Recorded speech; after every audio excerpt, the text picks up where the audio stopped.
Hello, good evening and welcome to the Bexhill-on-Sea Town Council Full Council meeting today, the 25th of March 2026. Can I just remind everybody to do the usual with their phones, which is either turn them off or on airplane mode, because it does affect our recording. Thank you very much. I will move swiftly on to item 1 of our quite full agenda, public participation. We have a couple of members of the public here. Would anybody like to speak during this opportunity? If so, raise your hand. No? Okay. I will move swiftly on. Okay, item 2 of the agenda is headed Homes England, Land at Northeye, and it's to discuss the new development. It follows a session last September, rather coordinated with developers, architects, planners up at Robertsbridge, and there was clear indication that early discussions with the local authorities, there'll be better engagement than what there ever has been. I've witnessed that with a Zoom meeting I've had with one development, and tonight is another example of it. So we have 2 people from Homes England. So I think probably I'll pass the floor to whoever's going to speak, either or.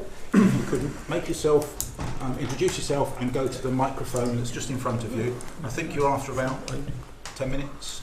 There will be an opportunity afterwards for councillors to ask questions, not members of the public, just councillors.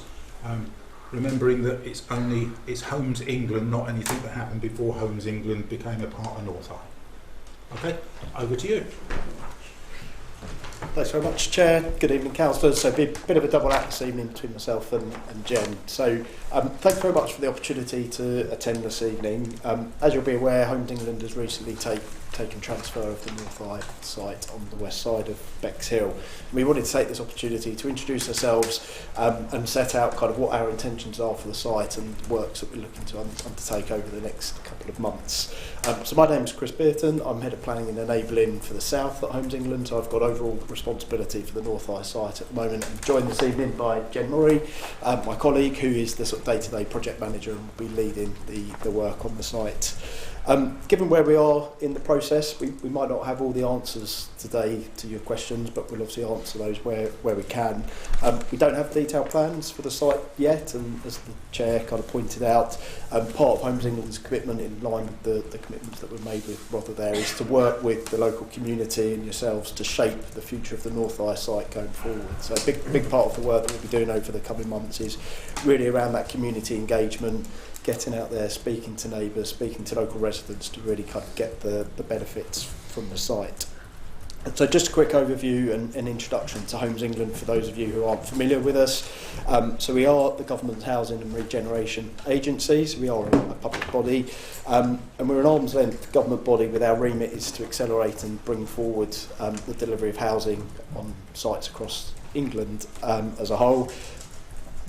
We deal with a whole range of sites across the country. A lot of those are former public sector land that's surplus to requirements, such as Northeye, with a particular focus on brownfield sites where they exist. We bring forward our sites in accordance with the government objectives around the housing agenda, and that's kind of detailed in our strategic plan, and we're happy to share that after this. A link to that, it's all available on the website, which really clearly sets out our commitment to bring forward not only housing, but to do that in a way that responds to local priorities, delivers on placemaking and commitments to community engagement. And as part of that process, as I say, it's very much about working in collaboration with local people, and we're already doing that successfully within Rother at a site up in Robertsbridge. Some of you may be familiar with that. It's called Hodson's Mill. We're at an advanced stage of that process where we've worked really successfully with the parish council and the local community in developing our plans, and we're a couple of weeks away now from submitting an application there, and that's something we really would like to replicate at the Northeye site moving forward.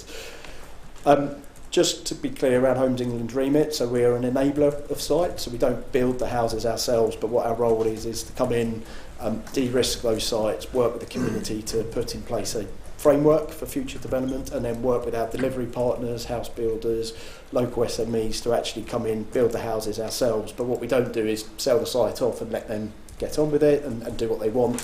We stay involved in that process throughout the whole development cycle to make sure that what is delivered at the end is what we promise from the start.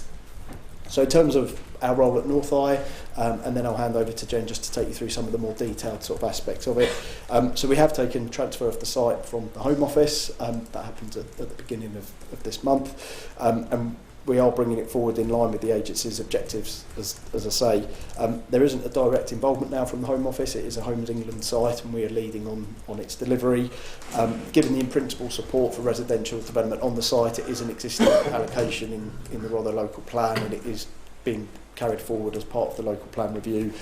Very much our intention to bring it forward for that purpose, for residential development, and to do that as quickly as possible, when we're targeting the submission of a planning application hopefully at the early part of next year in 2027. So that's kind of hopefully gives you a feel for Homes England, who we are, how we're looking to approach this site, and I'll hand over to Jen just to take you through a few more of the specifics, and then also happy to answer any questions you've got at the end. Thank you. Thank you. Hi, hello, thanks Chris. So just the specifics, I guess, about what we've done so far and what we're intending to do over the next kind of coming months and year until we submit that planning application.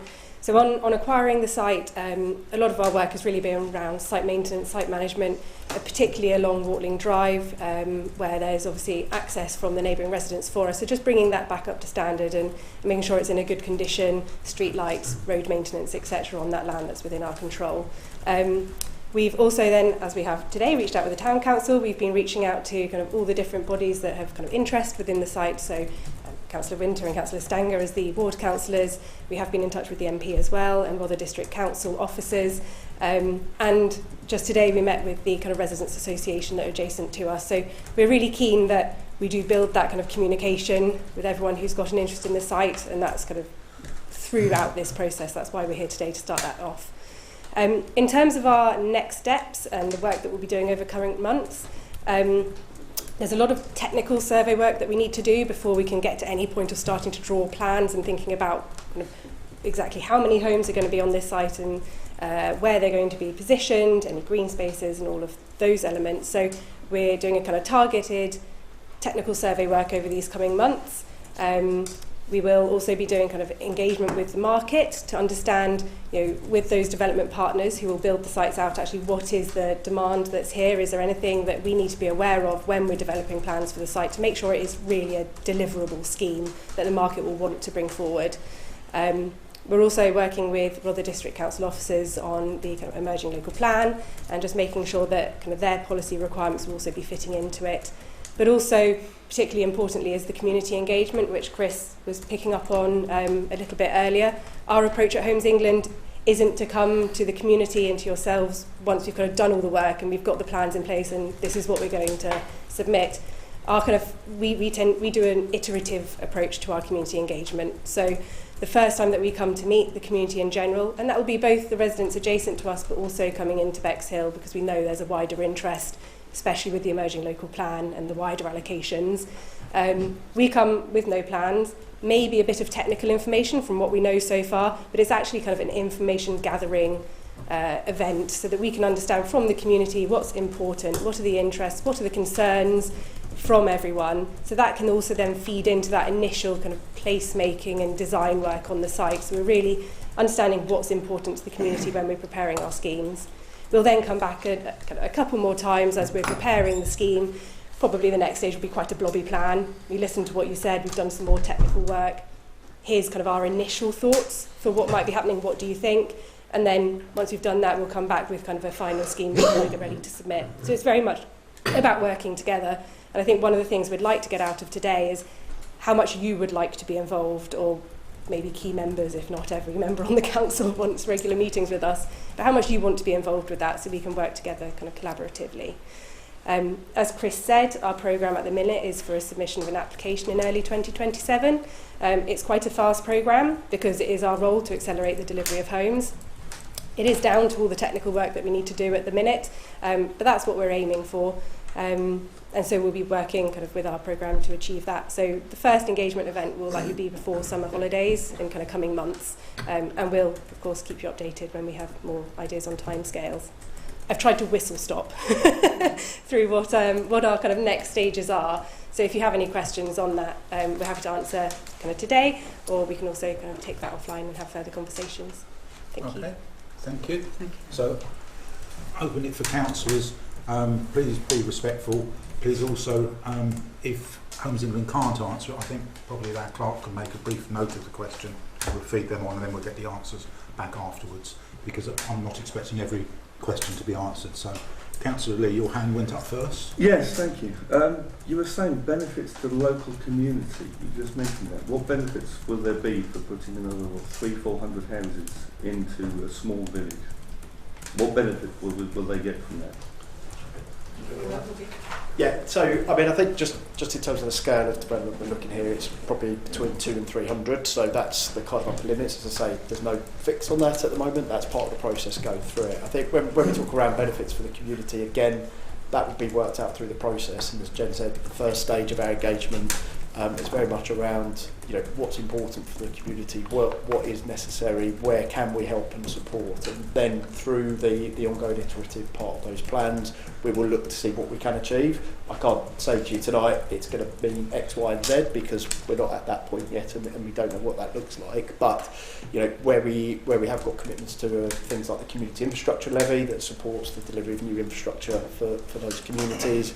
On site, you would expect, you know, new open spaces, new play spaces that would be available for others, just as a couple of examples. So we haven't got all the answers today. We're not at that stage yet. First part of that process is to understand from local people what is important, what is missing, what might we be able to bring forward on this site to benefit them, and then we can take away and see what might be possible through the scheme itself. Can I carry on? The problem I have with this is... Sorry, Councillor Lee, we've got others. We'll have to just have one question, otherwise this could go on for a long time. So we'll be having other interactions. Councillor L. Thank you very much for coming today. You mentioned infrastructure. Would it be solely homes, or would you be looking, obviously, 300 homes would bring nearly 1,000 people in there roughly. Would that be any facilities involved in that, or any other shops or anything that would be built around those homes at all? Would that be your part of your plan? So, again, to be confirmed, there's certain types of infrastructure, you know, the schools, the GPs, all those sorts of things, which you would generally need a higher quantum of homes in order to deliver it on site. So our site is unlikely to be sufficient in its own to generate that need. However, as Chris was mentioning, there will be conversations with the council about we will be paying the community infrastructure levy, which is currently applicable to our site. There's also wider contributions through Section 106, which we'd be paying towards. So that would then provide those funds to the council to pool it all together to then deliver a more kind of comprehensive strategy for the delivery of that infrastructure. In terms of shops and those sorts of things, as part of the kind of market testing that we're doing at the minute, we're trying to get a bit of an idea about whether there would be interest on this site for those types of uses. Again, where we are and the size of the site, it's probably not typical, if I'm honest with you, because yes, 1,000 people sounds like a lot, but for a shop, you know, like a little Tesco or something to come in, they need usually quite a high footfall, and where we are, that's not usually feasible. However, we will be looking at kind of the sustainable links from our site through into nearby facilities to try and encourage people to be walking and cycling or taking the bus into those facilities. And then there will, in the long term, there's a wider west of Bexhill, which we'll be working with the council to understand what that wider kind of infrastructure is required, and anything that is proportionate for our site to contribute towards, based on the fact that we do already have an existing allocation as well. So all in the play in terms of the fact we are at an early stage, and it's something that we are mindful of, and we'll be working with the council particularly over that infrastructure point to understand exactly what's on site and what is a contribution to deliver a more comprehensive strategy in West of Bexhill. Thank you. Councillor Tower had his hand up. Thank you both for coming in. I think it's really good that you're reaching out to councils, and me as a councillor, and I'm sure Councillor Jackson, I'm not speaking Councillor Jackson, and Winters there definitely will be very vocal on this. I think infrastructure is massively important to Bexhill. Barnwell Road is maxed out as it is. It's a nightmare to get in and out. So if you're thinking about putting traffic lights on there, you're going to destroy even more of Bexhill. So you'd be looking at other ways of doing that, I'd hope. Also, the problem with Barnwell Road being maxed out, we've also got a hospital opening, which is going to bring in more staff from Respawn, which will put more traffic onto it. So you'll find in roads like, I know you won't be prevalent, but Sluice Lane and Who are now being used as rat runs, which is destroying country lanes. Lorries are going up there, causing total gridlock. That's just now. That's not with, so the infrastructure is just not that site. I would ask you to be really vocal, talking to the local people down on that site that have lived there, who have been through 2-3 years of absolute nightmares with other things that have happened that's well beyond your time. I do appreciate that. So I don't think it's just a simple thing of putting 300 homes in now. Bexhill is full, schools are full, dentists full, doctors are full. I know where else is, but I care about Bexhill. And the infrastructure, maybe this time on this site, could be first, not after, because a lot of sites seem to run out of money when the infrastructure's asked. And I know a lot of councillors from higher up will say it doesn't work like that. It does work like that if we put it in process first. So, but thank you both for coming. It's very important. Next hand was Councillor Flynn. Yeah, again, thanks for coming. It's good that people representing developers approach us as a parish council and the town council, because we'll be here whilst the district council is going to be disappearing and the county council is going to be disappearing, and we're more local. So please stay with us because we're the constant. I'd like to ask, the couple of hazards were preventing development in the recent past, and that was asbestos, and I believe there was talk of great crested newts on the site as well. How are you going to overcome those two hazards? Second question is, what is your proportion of affordable housing that you envisage for that site? And a third question would be, and it aligns with Councillor Carroll's sort of concerns there, Sandhurst Lane that runs along down there, the little old cart road, have you got plans to widen that to get access points off of that at any stage? Some councils are very greedy, putting 3 questions in there. Yeah, I'll let Jen pick up on the questions around the asbestos and the new site specific. In terms of the affordable housing, so our starting point on all of our sites is policy compliant with what's in the local plan. Now, you'll appreciate brownfield sites have higher development costs, and we haven't gone through that process yet to know exactly what the costs are of redeveloping this site. But as a public agency, and part of our role as Homes England is to deliver homes for everybody, so our commitment is always a starting point of policy compliant. Only under very exceptional circumstances do we move away from that. So at this point in time, our full intention is to hit that policy compliant level of affordable housing, and we are different to other developers in that regards in terms of the remit and the role that we have as an agency. So that will still work through, so it's not 100% commitment, but that is our starting point and our intention as I stand here today. Just in terms of point around the roads, again, that will work its way through the application process. There's engagement with National Highways in relation to the strategic road network, as well as the Highways Authority in terms of the surrounding road network. What we're not looking to do is use roads that are fit for purpose in terms of accommodating that traffic, very much directing additional traffic in a way that is sustainable, and where there are needs for improvements to that to enable that to happen, then to deliver that through the scheme. But that's all tested through a transport assessment, which you may have come across in other schemes that have come before you.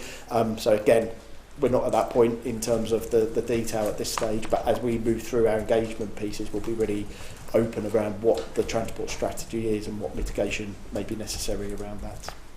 I'll quickly just do the asbestos, if that's all right, because that's also something the local residents have raised with us. And just picking up on another point, we are engaging with our direct neighbouring residents as kind of a very specific piece, because they don't have specific concerns. But with the asbestos, we have already undertaken a completely new asbestos survey of all the buildings on the site.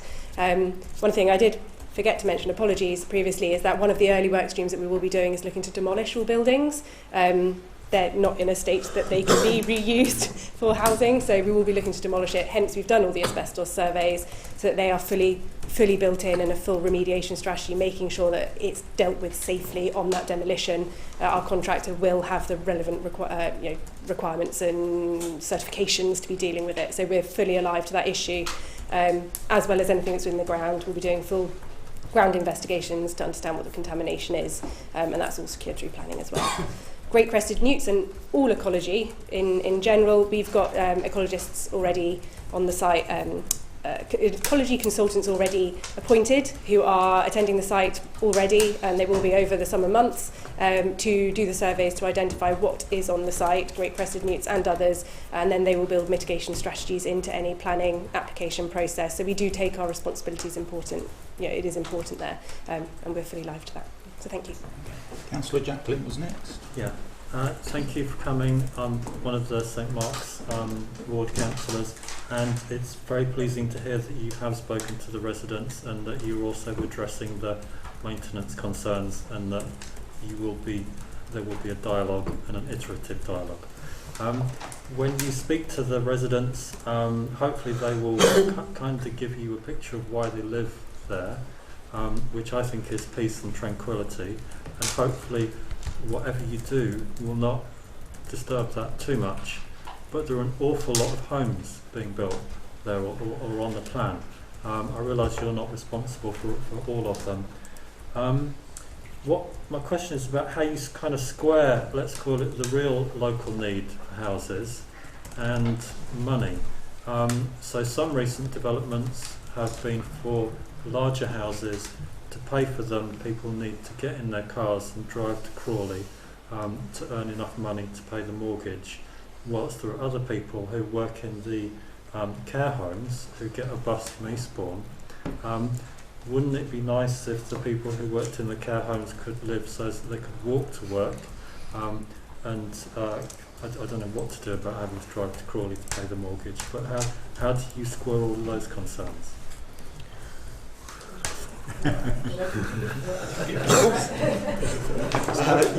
Really good question, and one not unique to this area, and there's something that we get faced with elsewhere. I'm not going to dissect the housing market tonight. I think probably beyond the time that we've got allowed to us. But as I kind of said, I think we're conscious of bringing forward this in line with local housing needs where possible. That's obviously set at the local plan level and through the housing needs assessments that Rotherham District Council undertakes. So working really closely with them, their housing team to understand what those local needs are. Already talked around sort of the starting point and commitment to that policy compliant level of affordable housing. Now, again, there's another debate probably to be had around affordable and what is affordable for different people, but there is a definition of affordable housing there that we will deliver against. Also, as an agency, we are quite innovative in terms of how we can support meeting local housing needs. So again, if there are concerns, opportunities, we're happy to hear about those, see what might be possible within the site, if we can do things differently to address those issues. Let's kind of tease that out through the engagement consultation stages and see what might be possible. But yeah, it's about responding to local needs as far as we can. Okay. I'm going to wrap this up, but Councillor Lee, Thank you. just a quick one. Thank you. Quick one. You were talking about demand for housing. Is there a demand for housing in Bexhill? We've already got the Gateway project, we've got the large one going down on Turkey Road. Is there a demand for another 300 housing? We've got, at this moment, there's 700 houses already up for sale in Bexhill at any time of the year. Do we need those houses over there? So can I just say, I don't think that's a question for Homes England. Okay, well, he did say there was a demand. There is a demand, but we have people in the housing. Yeah. Okay. Sorry, please, the point is, every local authority has a housing target to meet. They've set the housing targets and the demand. It's not for me to say what that target should be, but we're here to help the local authorities meet that housing need. So that's why we're here, and that's why we're bringing this site forward. Okay. Thank you very much. As Hazel probably... Hazelton. Yeah, just one quick question. Yeah, I will wind it up. From what you're saying, you're obviously at technical stage, consultant, planning at early 27. Do you anticipate 2028 actually being spades in the ground? Is that what you're aiming for? So just to be clear, because we don't actually deliver the homes ourselves, we'll be preparing an outline planning application, so that will set the parameters for the site. We'll be submitting that in 2027. We'll then get a development partner on board, and they will then, with our oversight, submit a reserve matters application. So that will probably then take, let's say that will be 2028, and then it will be spades in the ground shortly after that. But we are running this accelerated programme for getting an application in as quickly as possible to try and accelerate the delivery of these homes. But there are, I guess, because of the nature, we can't do a full detailed application because we don't physically build the houses. So it won't be spades in the ground in 2028, I don't think, but as soon as possible after that, once we've got the RM in. To understand the timing. Yeah, absolutely. Thank you. Again, others have said it. Thank you very much for being here tonight. Planning reports into full council. I'm reading the room. I think that we would very much like to still be involved as this progresses forward. So through our clerk, thank you. We look forward to seeing you again in the next phase when you're ready to come and talk to us. Thank you. Thank you. You're more than welcome to stay for another 10 minutes. I might not take you off one. No. We always give speakers the opportunity of leaving. Thank you very much. Thank you. There's a decent food just across the way. Okay. Interesting.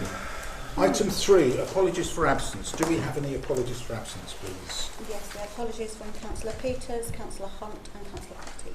Okay. Item 4, to receive any declarations of pecuniary and non-pecuniary interest. Councillor Drayson. Member of Rother District Council. Thank you. Sorry, Chair, and relevant for this, I'm a member of Edgerton Park Indoor Bowls Club. Okay. But I will take no part in that discussion. Okay. Councillor Winter. Member of Rother District Council. Thank you. Councillor Byrne. Same again, Rother District Council. Councillor Timpey. Thank you. Rother District Council and also on occasions at Manor Barn. Okay. Thank you. Item 5, I'm going to bring forward item 8 and merge the Chair's announcements with the Mayor's office announcement. Prepare. So, I haven't presented a mayoral stroke chair report since December of last year for a number of reasons which I won't go into. The role of the mayor does go a little quiet during the first few months of the year, and your able-bodied deputy has attended some events in my absence, but there are other reasons.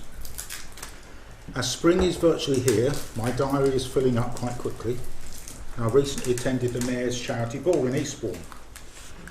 Most of you are aware that I've been keen during my time as a mayor to have a council-led ball in celebration of our achievements, but it wasn't to be.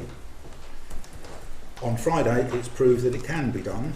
Maybe next year, depending on who our corporate body elects to be mayor, Bexhill could have one. With 200 people at Eastbourne's Mayor's Ball, it's an amazing event. The town came together to support 2 brilliant charities. I believe that as a town council, we should be letting the town know what we have achieved and what greatness there is behind a town council, such as the grant scheme to support organisations and the work of the Rangers. This is something we should be really proud of. I'm just going to take time to mention the upcoming election of mayor. It's been an amazing honour to fulfil that role for nearly 2 years, but it hasn't been an easy ride.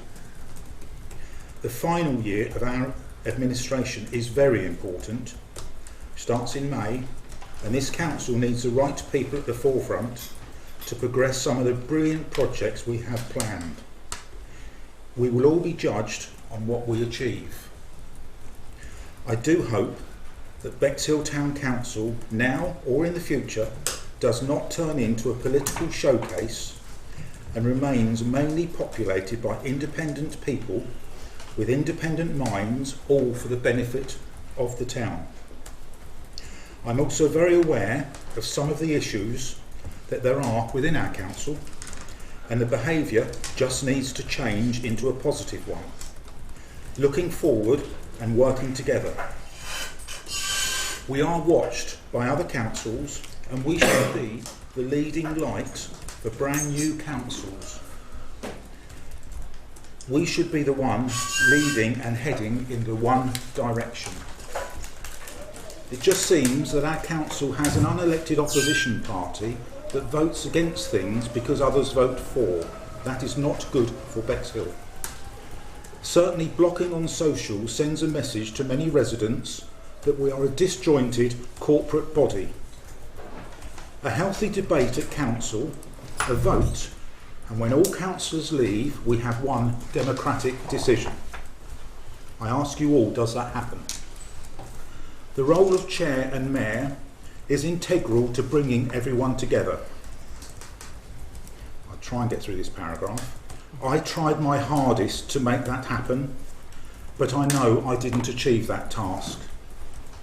I've taken the role seriously, and if I'm honest, it really affected my mental well-being.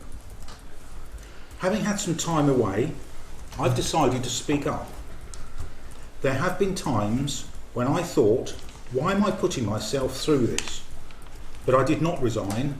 I persisted with it because I feel it is important to have robust conversations. The abuse received and instigated by some is unacceptable.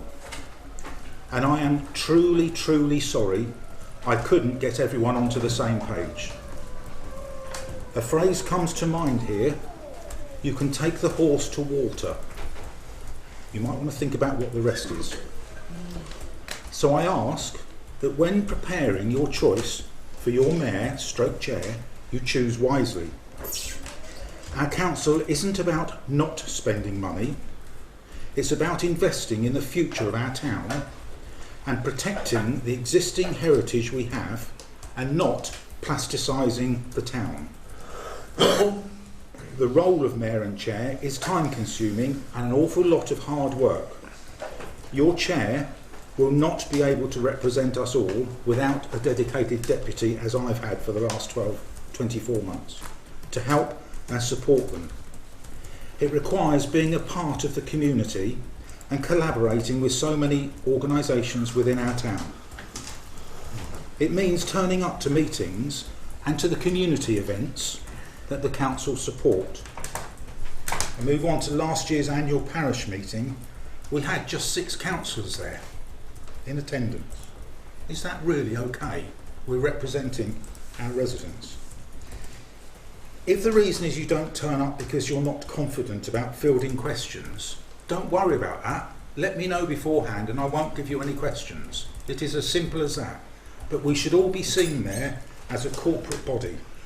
So please, please, I ask you all to come along if you possibly can. It's a chance to recognise residents who are receiving awards or just chat to the residents. That's why we're all councillors. I hope you all agree with that, because that's why I stood. My first year was busy and my second year was even busier, and it will grow exponentially from now, I'm sure. I've nearly finished. We have a great team behind us and I believe have chosen well for our new clerk starting in April. And as we move into our final year, let's all get together, work as one corporate body and stand up for what the residents want, and that's Bexhill to be an even better place to live, to work and to visit. Thank you. I felt I had to say that. It's an opportunity to clear the decks and move on. Councillor Plym. Yeah, thank you very much for that. Very enlightening. A question regarding the Mayor's diary, and it's probably directed at yourself and the clerk actually. Is it possible to make the Mayor's diary public, well not public, but more available for councillors, so we can know what events the Mayor is attending? Because there could be an event attending that we as a ward councillor could attend as well, but we're unaware of it. It's a very good question, Councillor Plym, and I'll answer that because it's been asked before. The reason why it is not visible is because if the Mayor and if the Mayoress is the Mayoress, they will both potentially be away from their property at the same time, which would then potentially cause a risk that other people would know that you're not in your property. That's why it's not been declared previously. My address is on Rother District Council's website as where I live, and it could be open to. So I don't see why it can't be open to councillors. Yeah. But it wouldn't be right to put it on our website. Yeah, fair So enough. I think that might be something for the next. Yeah, I take that about the public, but Yeah. for fellow councillors, Yeah. we can attend those events in and support I think whoever the that's mayor probably is. for the new clerk and whoever becomes chair for the next year. Yeah. Did you have your hand up, Councillor Carroll? Yeah, just an add-on to Councillor Bim, but maybe the two councillors that sit in the parish at that event should be made aware. Yep. Just as an idea. Very valid point. We're learning this role. So apologies to have to read that, but having taken time out, I'm recharged and I will fulfil my obligations for this year. So we will move on with the agenda, if that's all right. We move on to minutes, to approve the minutes of the meeting on the 25th of February, which have been circulated. Do I have a proposal of approving those minutes? Is that Councillor Drayson? Seconder? Sorry, I have a Okay. correction. Yeah. In the minutes where there were declarations from my colleagues Yeah. on various items, I also declared that my name isn't there, so if you could just add that, that would be great. Thank you. 463 does have your name there.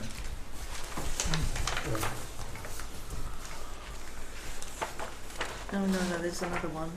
There's a couple. There's two or three. Just have a quick Okay. Thank you. With that, Thank you. we'll check that. Do I have a seconder for these minutes? Councillor Timpey, all those in favour of approving those minutes, please show. Any against? Abstentions? Carried. Thank you. Oh yes.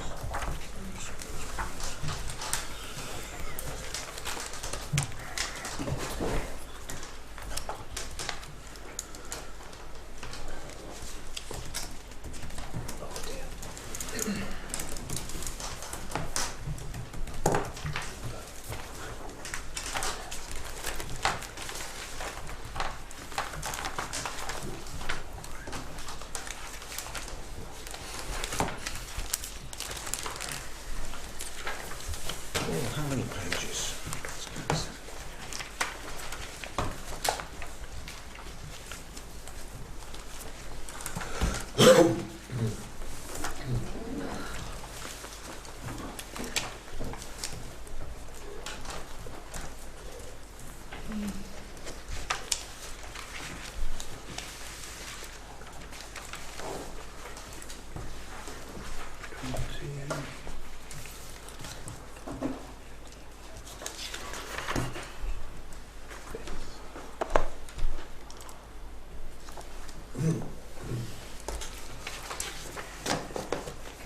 Thank you.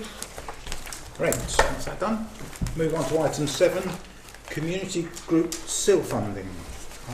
To review the request from Edgerton Park Indoor Bowls Club for application for funds from the SIL Community Group Fund, which is Appendix B.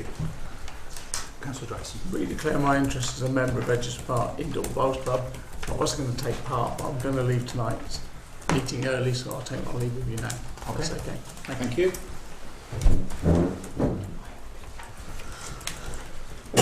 So this is the first request we've had from a community group for some funds from our community infrastructure levy.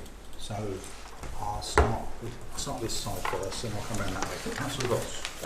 Yeah, I'm sure it's very worthy. A couple of things. I wonder if they've applied to RDC, who are maintaining the bulk of the CO money. On the application form it says details of project to replace the roof, which I can understand as a requirement if that was necessary, but on the attached letter they're talking about wanting the money to install solar panels, which isn't really providing a sporting or recreational facility as in accordance with the policy. I don't quite know how it's viewed. I would say the roof needs to be done to support the Yeah, there's some sort of contradictions. It's not clear what they're doing. They just asked for solar panels. It is my understanding that the roof does need replacing, and they're taking the opportunity to put solar panels on top at the same time. That's my understanding. Councillor Plim. Yeah, I think you're correct on that. Just a bit of clarification. The letter attached at the end was one that was addressed to myself from their chairman, and I hadn't taken them up on the invite to the club. Rather, I asked whether they would present themselves at full council in order to give everybody a view of what was going on. So I haven't been to the club yet. I was expecting someone to be here to put their case forward. Unfortunately, they don't seem to have been able to make it. I'm a bit confused as to how much they're actually asking for, because it's not very clear. Are they asking for the full amount of £166,827.34, or a proportion of it? Are we having a split with RDC, with SIL money from RDC and SIL money from us? I think we need to delve down a little bit more on this, because this is something that both councils could probably jointly fund should we go down this route. So yeah, I'd like to explore a little bit further before we actually make any decision on this. Okay, thank you. Councillor Hussain. I'd like to say that in finance, we've reviewed our policy and we've amended it, and I think it's good. We may find bits in it moving forward, but we've amended that for the coming year. The policy here, I think, needs looking at.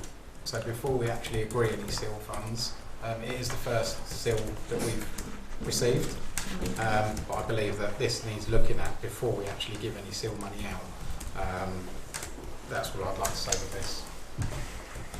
I tend to agree with what Chair of Finance is saying, because when you look at the assessment, it says Finance and Audit shall review applications less than 10,000, and applications in excess of 10 goes to full council, but it doesn't Really give a limit. have any clear guidance or indications to what the parameters are. So I think you're right, the policy needs a bit of work, and I think there's some questions around what this is. Has the policy actually been adopted? I think It has adopted, so it is a working policy at the moment. Yeah. So does this council need a motion to review this policy before we go any further? I think so. I suspect it does, and it will be to go back to Finance and Audit to review it and then come back to full council for any potential amendments to it. Now we've got an application. With that in mind, can I suggest I put forward a motion, a dual motion, part of which was to, one, review this policy and then come back to full council with this policy. And the second part of it is seek further clarification from the Bowls Club as to what they're actually wanting funding for. Can I just go round? There's a few hands up first, and we'll come back to you, Councillor. Councillor Greygrove. Thank you. I find myself sitting here like some of the rest of you now, looking at this mega amount of money, £166,000 that somebody wants for a roof. It's just mega money. Have we got that sort of money? What if somebody else rocks up and wants that kind of money as well for something? It's puts us between a rock and a hard place. I agree that the policy needs looking at as well, again, and I'm just, it's disappointing when we're asked for these sorts of money, because I can't see how it's going to be possible. Thank you. Yeah, just to say, it hasn't been reviewed yet, so it wouldn't be again. We would be reviewing it the first time. Now we've got an application. We don't actually know how much they're asking for. So, is there anyone over here? Councillor Byrne. Thanks, Chair. As well as reviewing the policy, I think what really needs reviewing is the detail necessary to make an application. Yeah, so that would be in the policy. Yeah. Okay, because I think we need to know how much money the club is putting in itself, how much money it may or may not get from other sources. Yeah. And it's different. I agree with Councillor Braygrove's assessment. we don't know how big is this pool that we're allocating from. So are they asking to scoop the pool, or is it a small bite off a very large cherry? In considering these in the future, we need all that information. What other organisations will benefit, how much have we got to give out, and more justification, I think. It's also the first time this has come through, so it would be quite good if councillors could understand what this money is for, because it may be that this money isn't for solar panels or roofing. So, as I said, going forward, it'd probably be good to look at the actual policy and actually give councillors some information on how we give out SIL money and how they can apply for SIL money, because at the moment I don't believe that every councillor here knows what the SIL money should be going out for. Yeah. But again, it's that part of the policy and the councillors understanding what the SIL money is for, and then we can then look at it again and then start giving out SIL money if we've got it. Thanks. Councillor Thomas. Who is the actual owner of the building? I don't know. It's under a lease, I believe, with Rother District Council own the land, but I don't know who owns the building. Surely the roof should be paid for by the owner of the property. It depends what is in the lease, and I haven't got access to the lease. But it's a question that can be asked. Councillor Carroll. All being said, I'm taking nothing's 100%.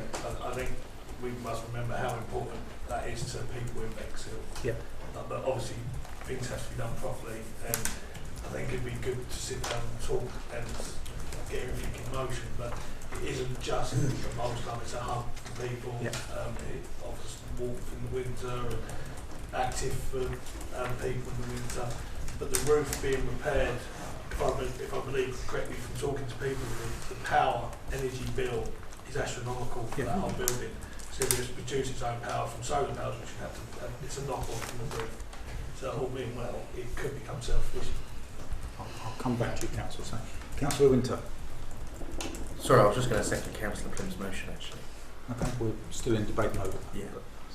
I'll probably answer the last one. Just going from what Councillor Carroll said, I completely agree with you, but I also agree with what Councillor Bragrave said. We have to also consider that if we accept this amount, then we need to accept that there will be other organisations that will come along and want 100, whatever it is. We don't actually know how much, but so we have to have an amount and we have to know what we can give out.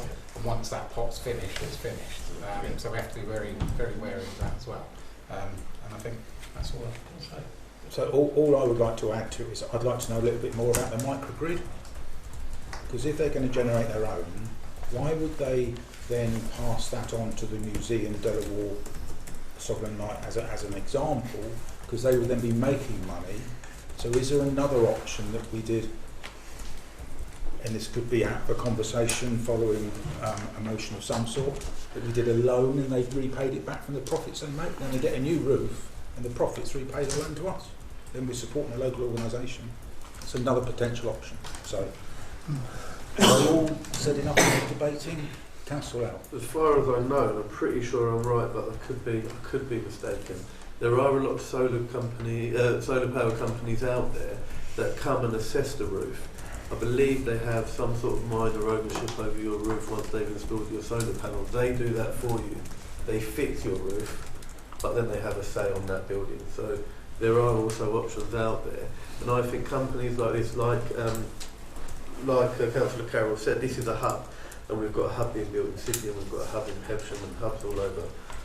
They have to be self-sufficient to an extent where they can run themselves, because if they're, I'm not going to say bailed out, not bailed out, but if they need that extra hand from the council at each time at an extent of £160,000, it means they're not being run properly, or they're not able to run efficiently. So other options like what I just suggested with the solar panels have to be looked into, and other options of match funding, etc., like the other hubs do, have to be looked into, not just come straight back to the council for that money each time.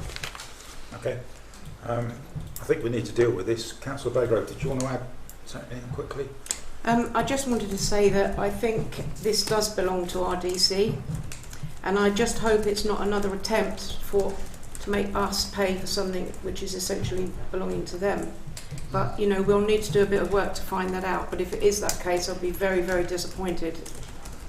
Thank you. Okay. You're right, we've got to do some more investigation. I'll come back to Councillor Plim, who had a motion. Did you want to sort of brief? I don't know whether the clerk made a note of what thank you. Can you just remind me the wording? Or remind everybody the wording, sorry. Councillor Pym put forward a dual motion. Motion 1 to review the policy and come back to council. Yes. Motion 2 to seek clarification on the application from the indoor bowls. Yeah, and also seek clarification whether RDC is being approached as well. Part funded. No, part funded. If we do get to talk about it again, I would be not pleased if Edgerton Park indoor bowls didn't turn up, because I think it's their opportunity to really sell it to us. It's disappointing they're not there. Yeah. Just before you do go to the vote on it, it was mentioned that people didn't know whether it be covered by SIL funding. In the document, our policy, it does actually state definition of infrastructure as per the SIL regulations include sports and recreation facilities. So it is included in that. Okay. I was just going to add that obviously when we do come back to it, to have a good understanding of whether it does, yeah, that's all I was going to say. So I think Councillor Winter, are you still happy to second it with a third bit on it? Of course. Okay, we've got a proposer, second or a motion. All those in favour of that, please show. Unanimous. Thank you. We'll move on to item 9, recommendations from committees.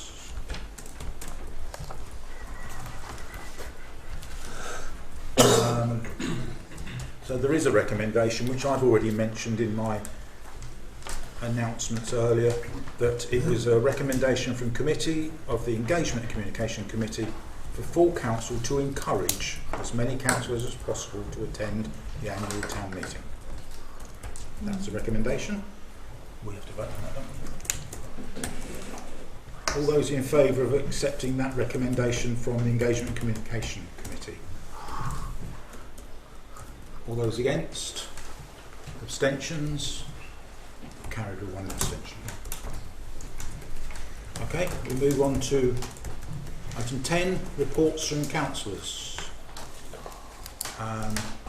We have had an apology from Councillor Hollidge of District, who's not here for reasons. 10B, to receive reports from ward district councillors. We have 4 here. Councillor Winter. Thank you, Chair. It's not a ward update, but it's probably the only opportunity that I'll get. It's some sad news, unfortunately, to bring to the councillors and to the wider Bexhill public that will eventually watch this. Unfortunately, this afternoon I had contact with Bexhill's oldest gentleman this evening, Mr. Harry Waddingham, who is 109. He was England's 3rd eldest gentleman and was in the top 20 somewhere of oldest people in the country. Unfortunately, this afternoon, at about midday, I believe, he did pass away, sadly. Surrounded by his close friends and close family. Obviously, I brought the news of his wife's passing late last year, Colette. Obviously, I will update the council when I know of funeral arrangements.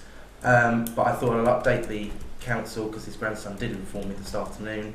And obviously, we did get Waddingham Way named after him. Last year. And I was just wondering if it would be appropriate, Chair, if you could maybe grant and instruct maybe a moment's silence on behalf of us as the council in memory of Mr. Harry Waddingham. Yeah. I'm more than happy, so we'll just take a minute's silence now, and we should stand as well.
Thank you.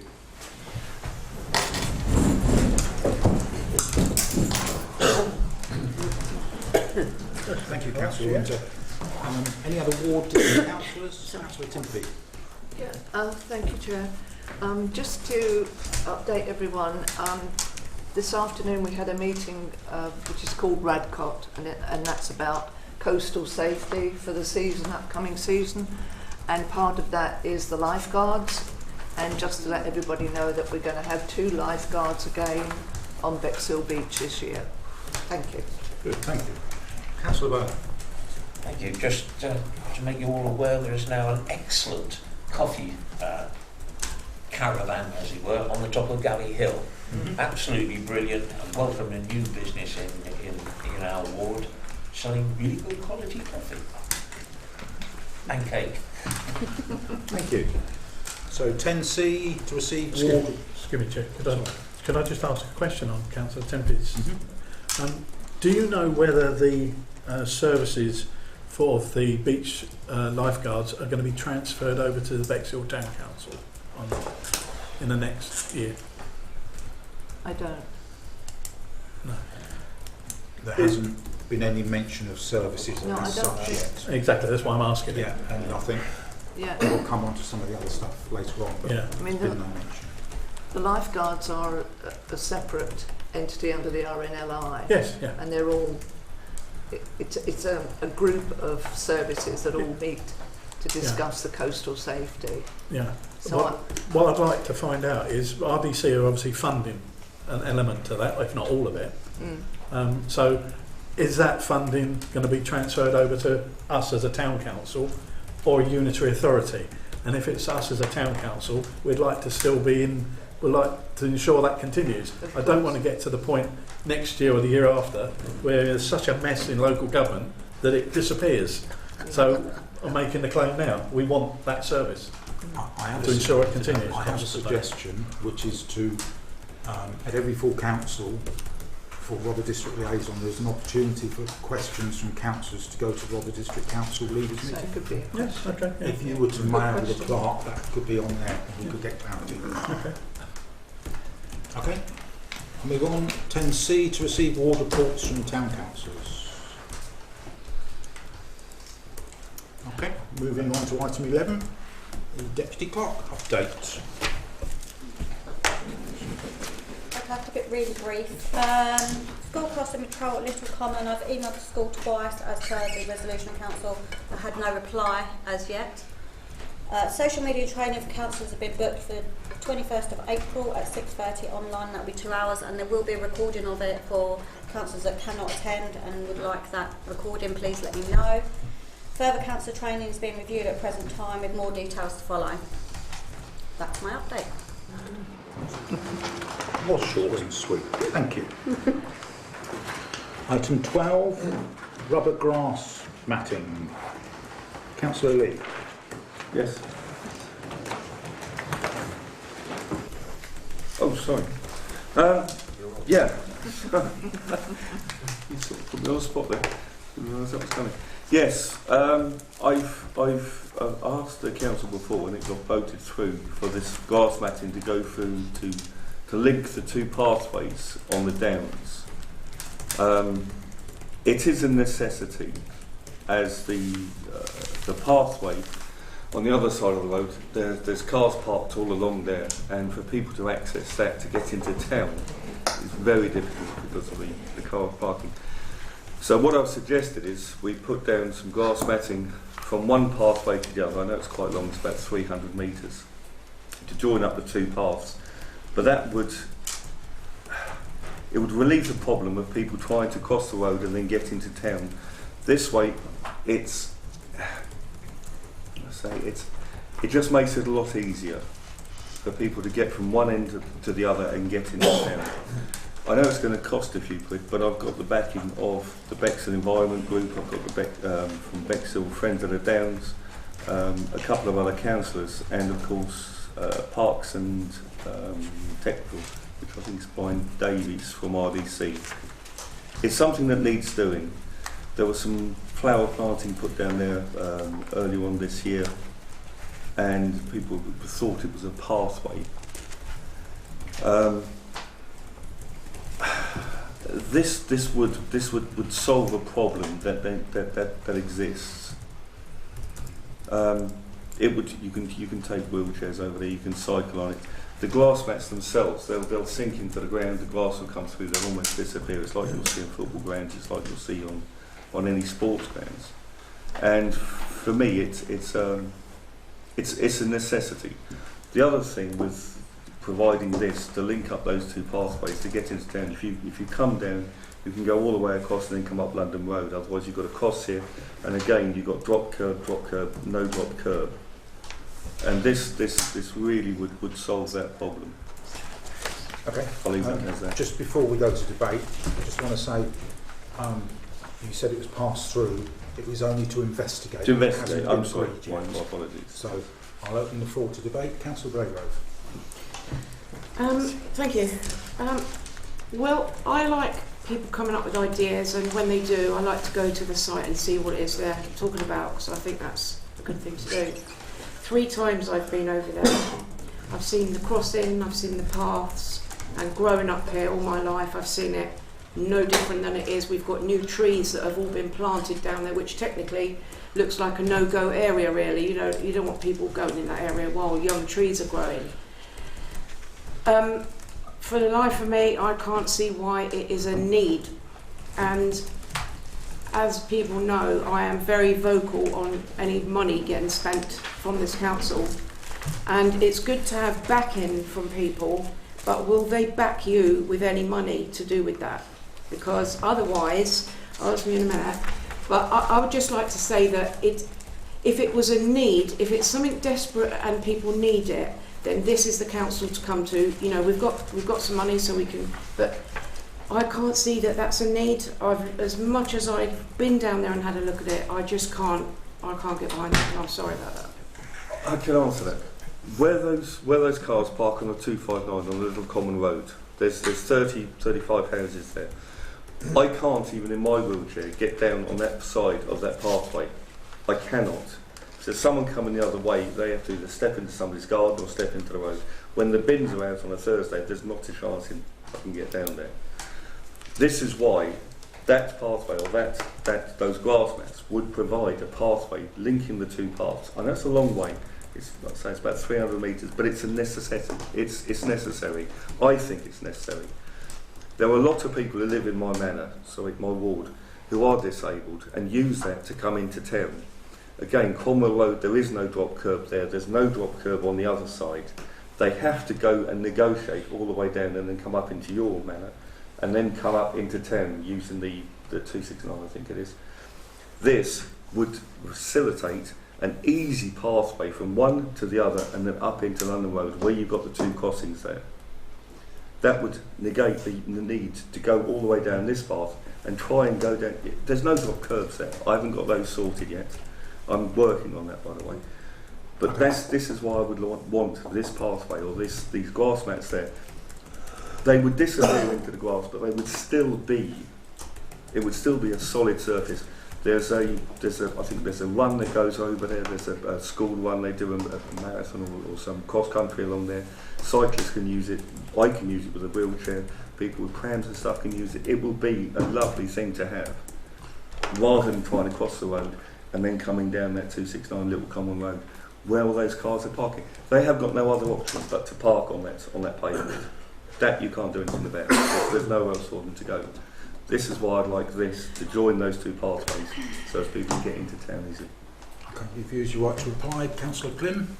Yeah, first of all, I'd like to thank the operations manager for actually putting this report together for us. Very detailed, a lot of information in there, and there was some information's on here. One of the Parks technical officers replied to an email on it, and he says, I'm not sure if this is recognised as a suitable service for wheelchairs. So before we go any further, I think we need clarification on that. Second thing would be, I know an officer from RDC has agreed this. Has the planning department agreed it? Do we need to seek planning? Okay. Thirdly, Do highways? Do we need permission from highways from this as well? So those 3 items I think are crucial, but still we haven't agreed to go ahead with this yet. There was mention a moment ago about money and things. This is another excellent position for SIL money, and it would come from that pot. That we've got money there to spend on this type of project, but we do need permission to do it, and do need to know whether it's suitable. So yeah, that's my concerns. I'll give Councillor Lee Wright a reply. Sorry, Councillor Pym. Where this would go, it would be 3 metres away from the road, so highways wouldn't actually be involved. It's park.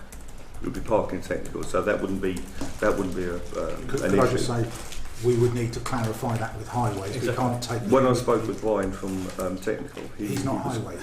No. It's still parkland. No, it's highways, the main thoroughfare. As a council, we would have to get advice from the people that look after the road that is adjoining it. That's highways. Whether Brian Griffiths says it's all right or not, we wouldn't be able to do anything if it's adjacent to a highway. So Councillor Pym is absolutely right.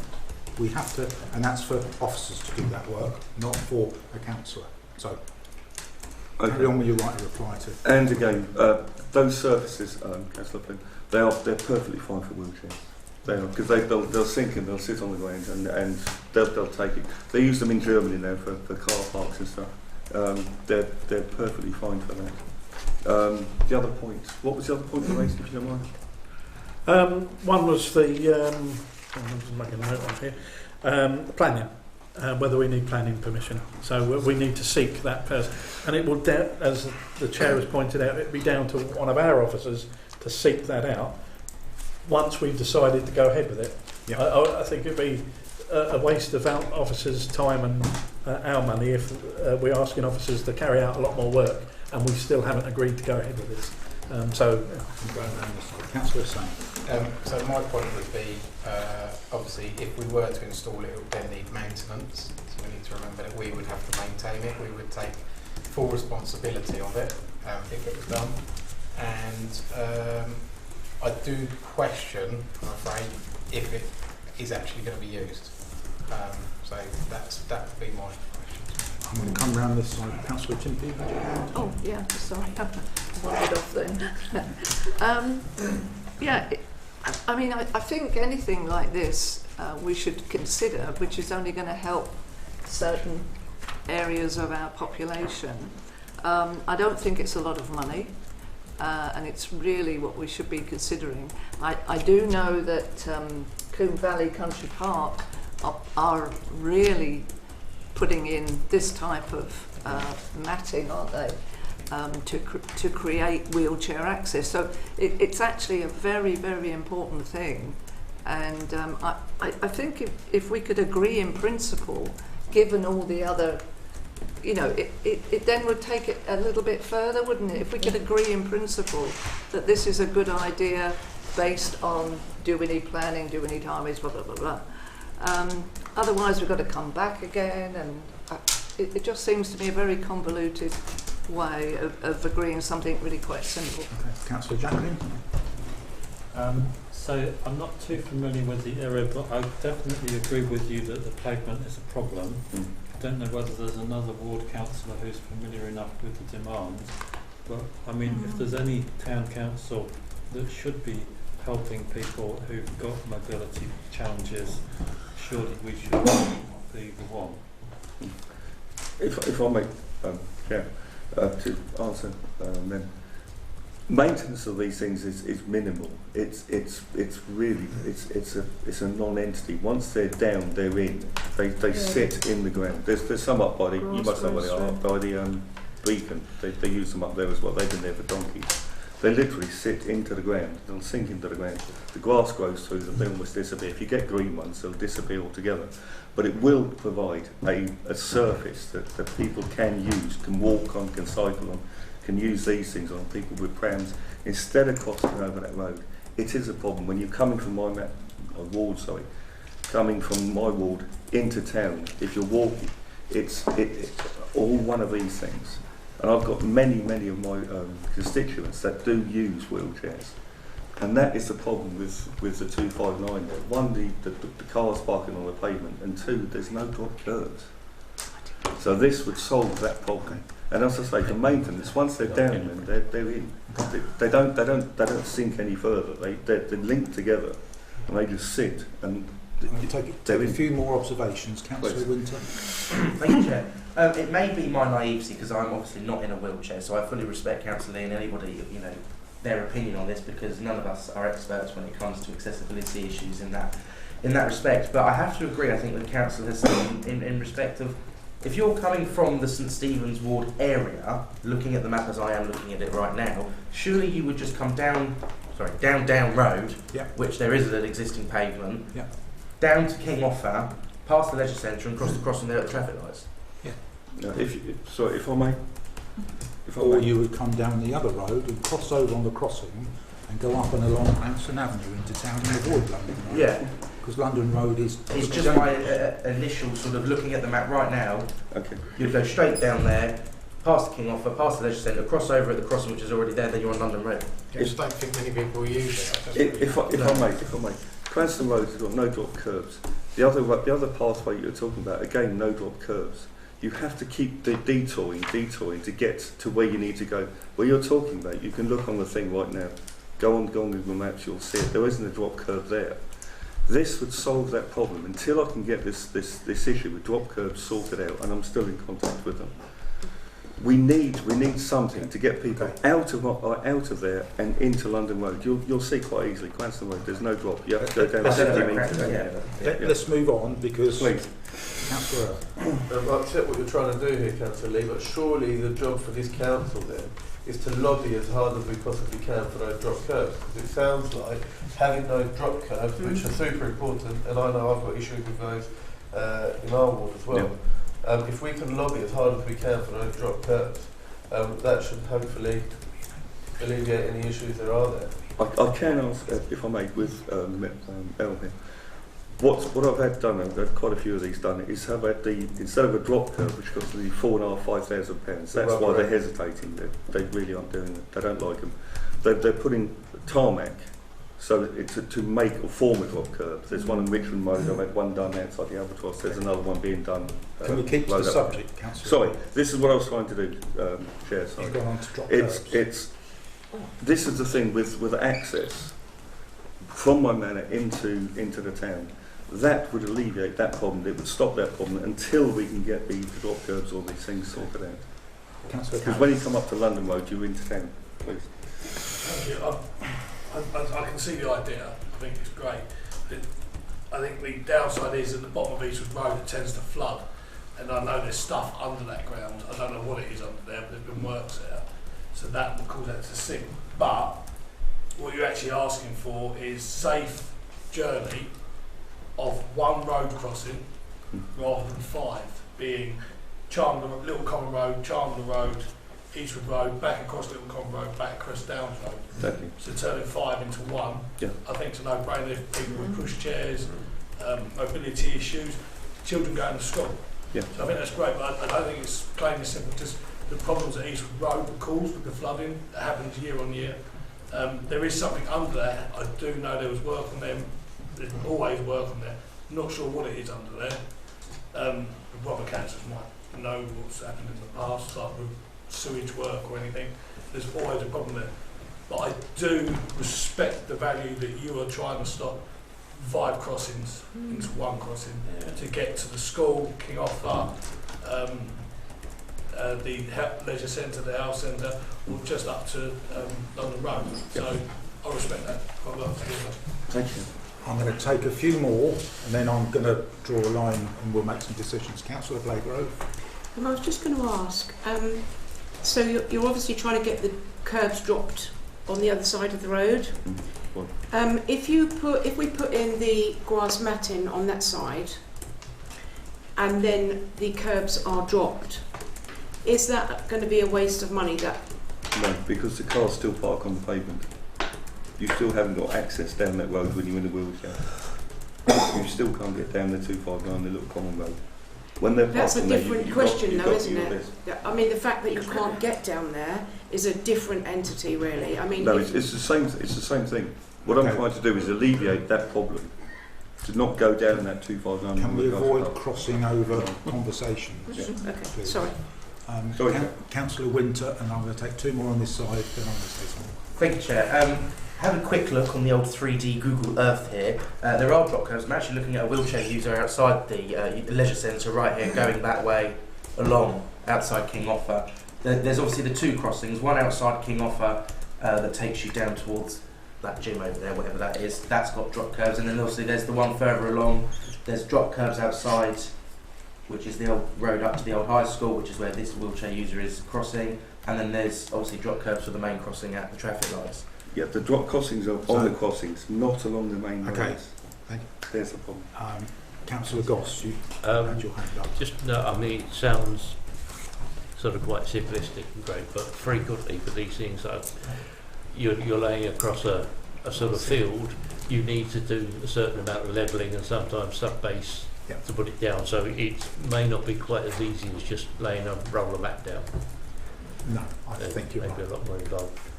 Councillor Jacklin. I think the problem is that we can't see the need for it because presumably people aren't making journeys because they can't do the journeys or they're using taxis.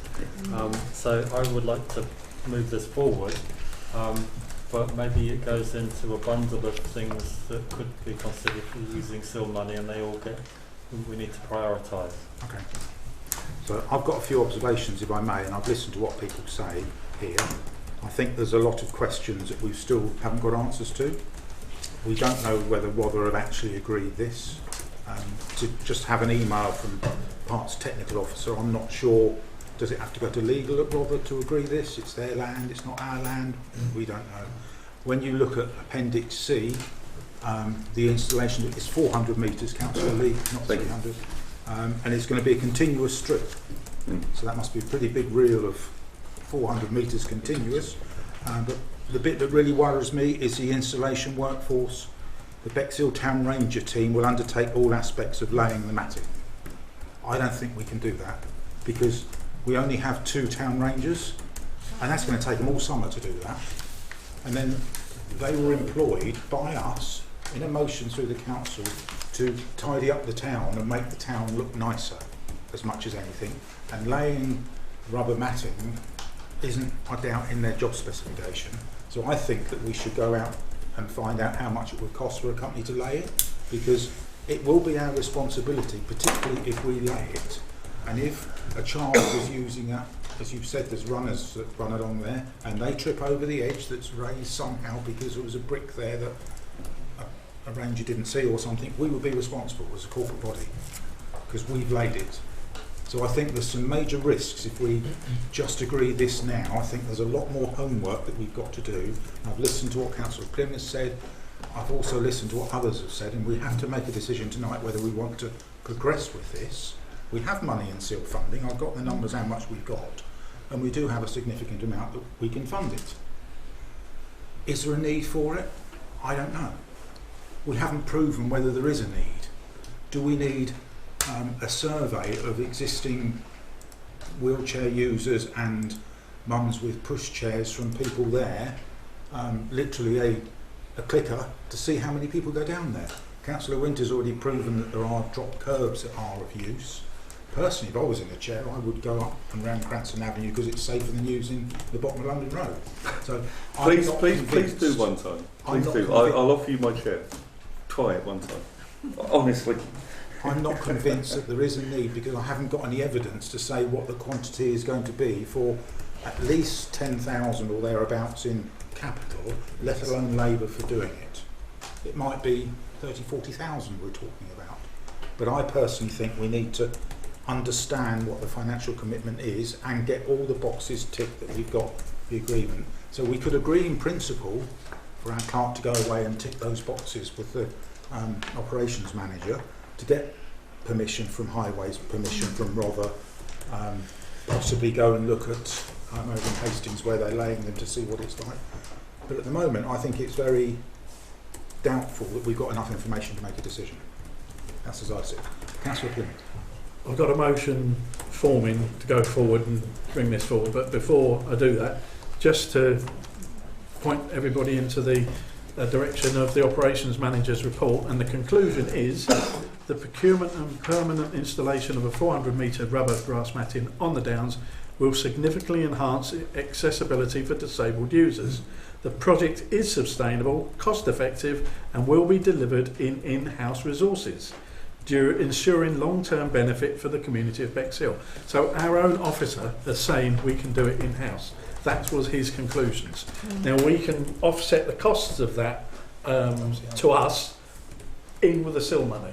So we make a bid for it, and the costs associated for our officers to install this can be placed in with the SIL money. But before we actually do that, my motion would be, can the clerk seek further investigation from planning department and the highways department as to the feasibility of this project?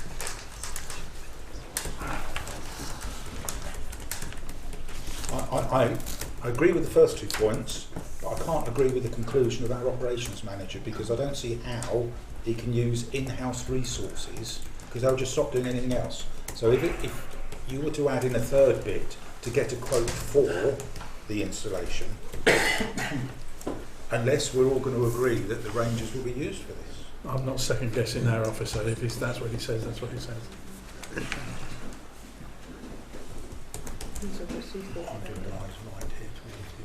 Oh, hello. I was busy writing Councillor Flynn's motion, which I still have managed to lose in the process. Is that true that we can deliver using in-house resources to use the Rangers to install this? If I may, because that's what. Yeah, he's saying that we can do it. I mean, we're a Ranger down at the moment. We're looking to obviously potentially recruit in the summer.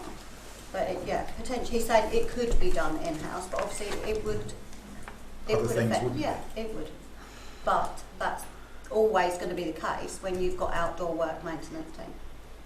There's going to have to be a priority of work that needs doing. It's a large project, how is it? It's 400 metres and it's...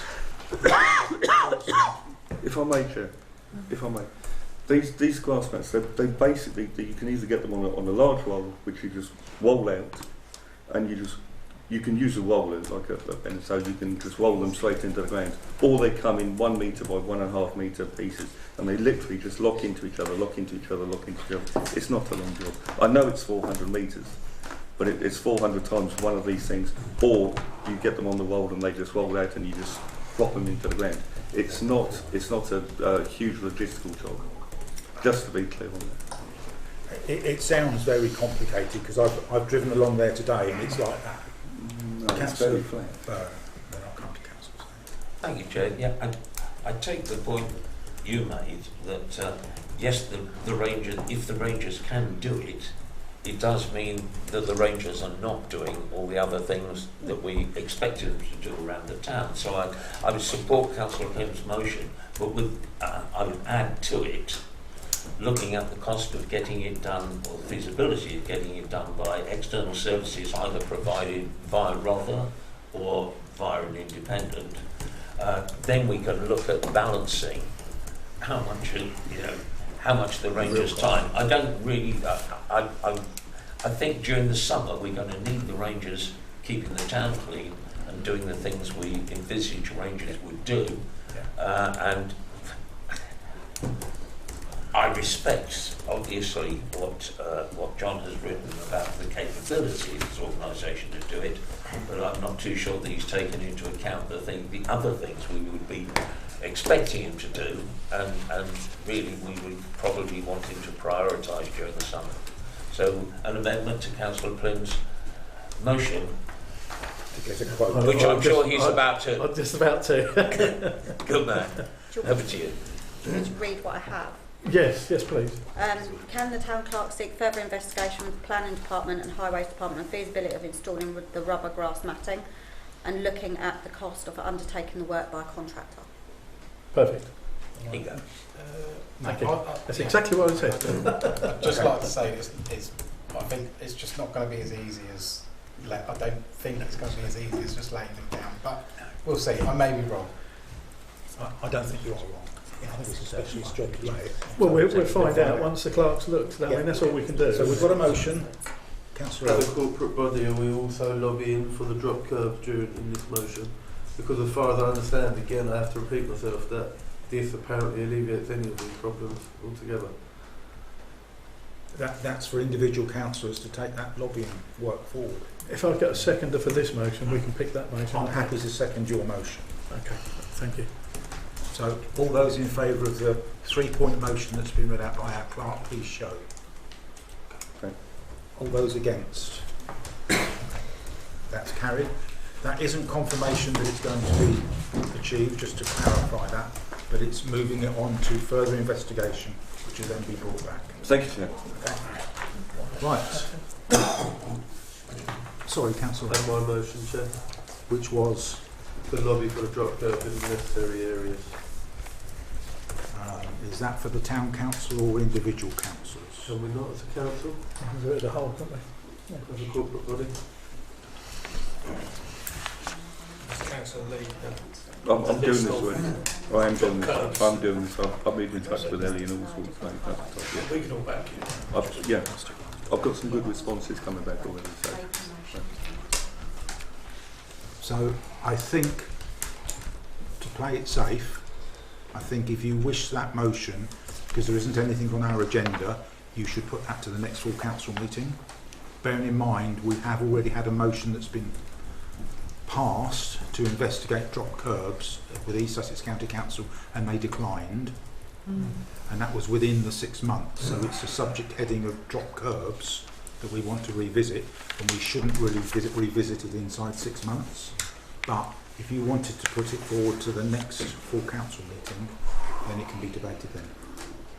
If I'm right in saying that they declined on the basis of a budgetary concern. No, sir. Yeah. No, it wasn't. I'm talking to Sorry, the sorry. I'd have to look back over the minutes, but we had information from Highways regarding the fact that the drop curbs that was being investigated were not suitable for being on major roads. Have they pointed us in the direction of suitable drop curb? Well, it would be the whole normal drop curve that would be required, and for that you'd have to go through highways planning and applications. That was And the funding for that is very, very used up. The funding for this year went quite early. The funding pot reopens in April, and they're anticipating that funding pot will be gone by June, because they've already got a backlog of ones that wasn't able to be funded this year, goes in a waiting list to be funded if they've met the criteria for next year, and obviously they've only got that budget pot. So when the budget pot opens in April, I would imagine you're going to end up with already a number of drop curbs already in the system waiting to go. So they're always playing catch up from my understanding with funding, but obviously Councillor Hollidge is also involved in road safety and such like that. So if you're okay with that, if you want to put it forward to April meeting. Okay. If I may, sorry, Councillor Pym. Is it related to this agenda? To this, yes. Because that's been put to next meeting. If you're talking about drop curbs, then that's not on this agenda. No, it was what we were just talking about now. The curb ramps that I was talking about, they didn't refuse them.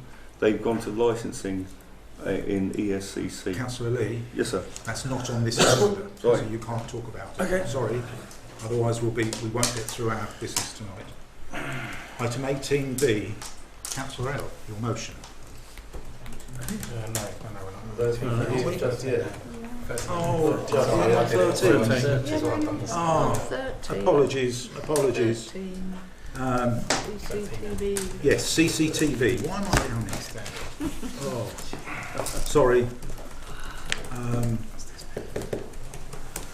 Yeah. So item 13, the CCTV.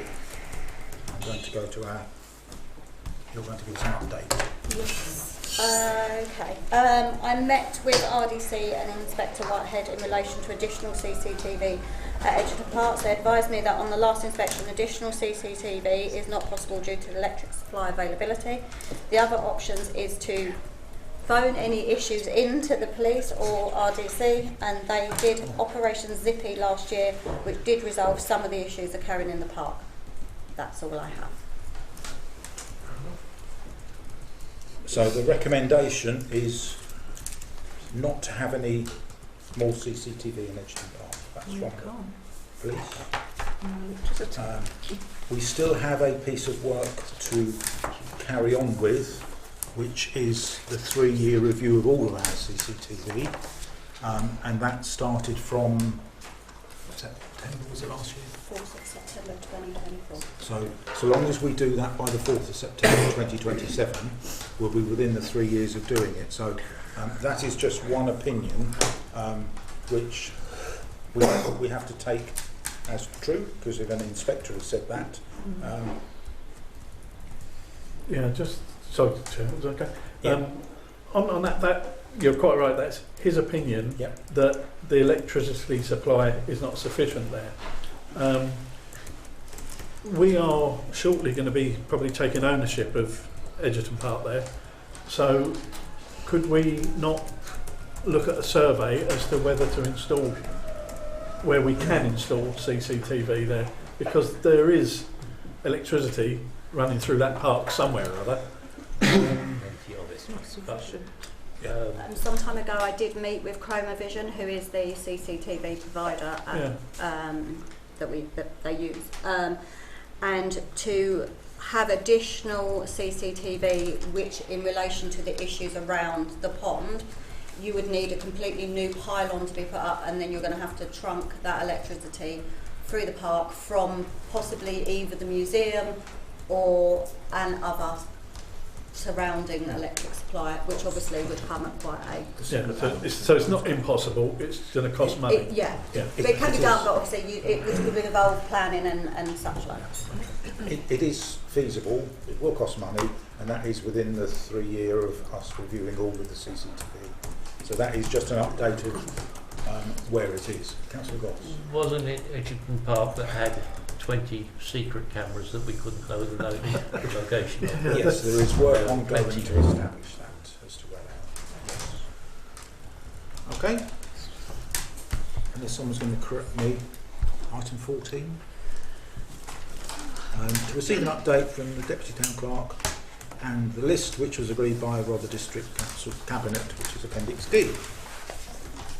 Okay, the list has now obviously been circulated, it's out there, it's appendix to this meeting agenda. There has been further meetings between RDC and myself, happening mainly in relation to services, and I'm waiting for further detailed costing information relating to these services. So once I have that information, that will be relayed to you. Obviously, some of it is still sensitive in relation to that, so I can that's as much as I can really discuss with you at the moment, and I will update you once I have that information. But obviously it will be, as much as we obviously want to be transparent now, we will be, because obviously the list is out there, and then as soon as I get information it will be shared with you. It is worth saying, and I will say it, this doesn't mean we're going to get all of these items on this list, because discussions will go on with people who have leases on those or have other interests, and rather may choose to let somebody else take it rather than us. They've always committed that town and parish councils would have first refusal, but if somebody on here wishes to go to a unitary, then that would be a discussion that they would have between them and Rother. So it is no guarantee. Until we get them, they're not ours, so we can only base what we have been told, that the green list will be coming our way, but some may choose to go a different route. We don't know that. Obviously that would be good news, because we wouldn't have to fund it if they went somewhere else, but we may not be happy with that. Councillor So Ross. it's just the significance of the red figures. The number that's been put in red, and I just wondered what... Yeah, it's a minus. Minus is it?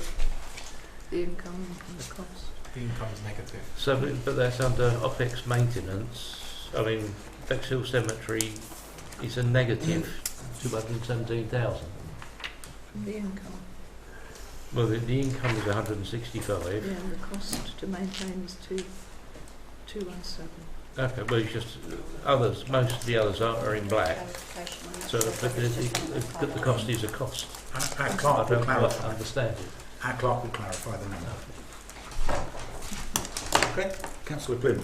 Yeah, just further to what you were talking about just now, there's a number of sites on here that have said Bexhill Town Council plus one other. It would be nice to know or find out what is the balance Rother is making on this. How are they looking at this? What's the value and the social terms of an item on here as opposed to the monetary terms? And is that discussion made public so the public can decide whether they're actually working for Bexhill or working for the unitary authority? Because they could go through this, get loads of people signed up saying, yeah, we'll buy this, we'll buy that, and these CICs, these charities, these companies could be land grabbing things, utilising them for 5 years rather, and then all of a sudden fall apart. And where would they go? They'd be lost, out of the public realm, disappeared. It's a very dangerous situation we're looking at, and bear in mind these are just the green ones. These are the ones that they thought we would like. There's a whole host of ones that they wouldn't even dream of giving to us because they make money. And so you have to ask the question, and I've often thought about this, the anarchists of this world, they're not the masked Guy Fawkes people setting fires to the streets and marching down the streets. They're people working in the background, in the banks and the finance industry and the land grabbing people. They're dismantling the whole of society. Could we keep right before our very eyes? I am. This is now. This is real. This is Bexhill's land. This is the people's land. This is the public realm. Disappearing. Disappearing right before our very eyes. One of these companies take hold, one of these interesting companies or charities takes hold of this for a couple of years, disappears. Will we get that back? No, we won't. Keep hold of these freeholds. Do the deals, lease with these people, but keep hold of these freeholds. Otherwise, we've lost them. So I think you make a very good point, and I can sense another email from you to our clerk for another agenda item for the leaders, because I don't know the answer how they'll decide whether it's Bexhill-on-Sea Town Council or one other. I would like to think it was through negotiations through our clerk who is in regular contact with them, but I don't know the answer to it. So I think you make a very valid point, and I think we should raise it at the leaders' meeting and get it on the table. I would like to ask the question, have RDC sold or in negotiations for items that we have shown an interest in, and they're not letting us know? Have they just let us know? So for sure, if they sell anything, I believe they have to declare it in the public realm as a disposal, and I haven't seen any of those. There are policies and processes there, strict ones that they have to follow. So I don't think they've sold anything or given anything away, and I know that because when they did the recreation ground at St Mary's, they had to do it as a giveaway. So there is a policy and a process they have to follow. So I'm sure at the moment they haven't, hence why let's get it as a question. And when I come on to that, there's always the option of any councillor asking questions that whoever is chair and deputy will ask that question of Robert directly. So that's the opportunity. Well, could I get that minuted, the question I asked? If everybody wants that motion to go forward, then it's a whole council rather than one councillor. It doesn't need a motion, it can just be a question to our clerk. That's the policy and process. And that's one councillor asking that question. It's not a corporate body decision. I'd rather have a corporate body decision and treat as a full council ourselves, rather than individuals making requests. Okay, we'll go round and... Councillor Jacqueline. I think Councillor Plum raises an important point. On Friday we've got the Rother Association of Local Councillors working group on reorganisation. I will see if I can find anything out then. Okay, Councillor Thomas. Yes, taking up on Councillor Plym's point, when Rother was created, everything went up to Rother, and now we're finding it's not coming back. You're not all of it, no, we know that. Is this the same with other councils? Yeah. Councillor Byrne. No. A couple of things. One, I don't think anybody likes the idea that anything that's revenue earning has got to go up to county, but it has got to. Nobody in Rother said this will be a good way to do it, and there's no policy behind it other than central government saying this is how it's going to be. However, I fully agree with what you're saying about protecting assets for Bexhill-based assets for Bexhill. What I would say is there's a published strategy document on how social value will be taken into consideration when anything is valued and when people are considering to whom they devolve the asset, who they devolve the asset to. Yeah. Now, I think that process could do with a lot more visibility. I think we should know if we're not the prime target for devolution to a resource, why, and if it's one we consider should be ours, we should know to what degree it was the social value of the asset taken into consideration, by whom, and we should be part of that equation. I fully agree. Okay. The only way we can do it is to address it through the formal channels, which is the leaders' meeting, because if we do a motion, it would just be our clerk writing to Rother, as opposed to actually having the debate around with the Rother leaders. I think a motion around getting visibility of that process would maybe at least go to some way of we know who we were fighting against and why, at least. Well, we can ask about the leaders' meetings, isn't it? It's on the, I can't remember, 20th of April, I think. Next one. Councillor Sane. I think how I understood it at the beginning, going back to the beginning, is Councillor Flynn saying about organisations and giving them, and not the town council, but I think what you meant was it will either go to unitary or town council, rather than, I know we don't know, but rather than to an organisation, we're talking about unitary or town council, I believe, going back to the beginning. That is what's always been suggested, but if that was the case, they would say Bexhill-on-Sea or unitary, but they don't say one other. So I think it's a clarity so around that what one other could be the unitary. It could be, we don't know. So I think it's clarity around that. Can we know who the one other is? No. Please? We don't.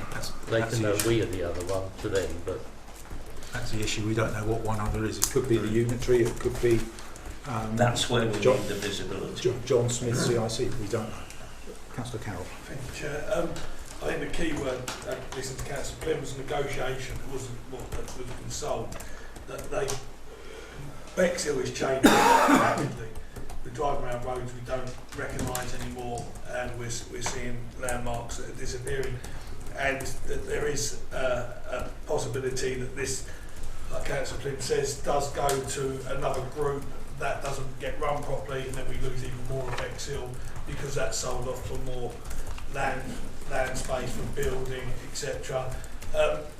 Negotiation, I think it would be great if we knew they were negotiating with other second parties, so then we know what we're up against, because at the moment they're holding all the cards. So let's find out who the one others are. Yeah. Yes. Let's stop having the cloak and dagger. Let's be a bit open. Yep. They're protecting themselves. We're protecting Bexhill.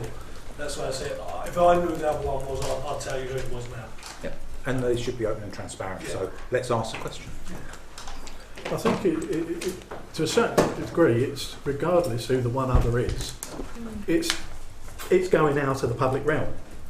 The protection is it's lost for the public. The danger is potentially lost for the public, and that's my fear, is that the public realm is being eroded.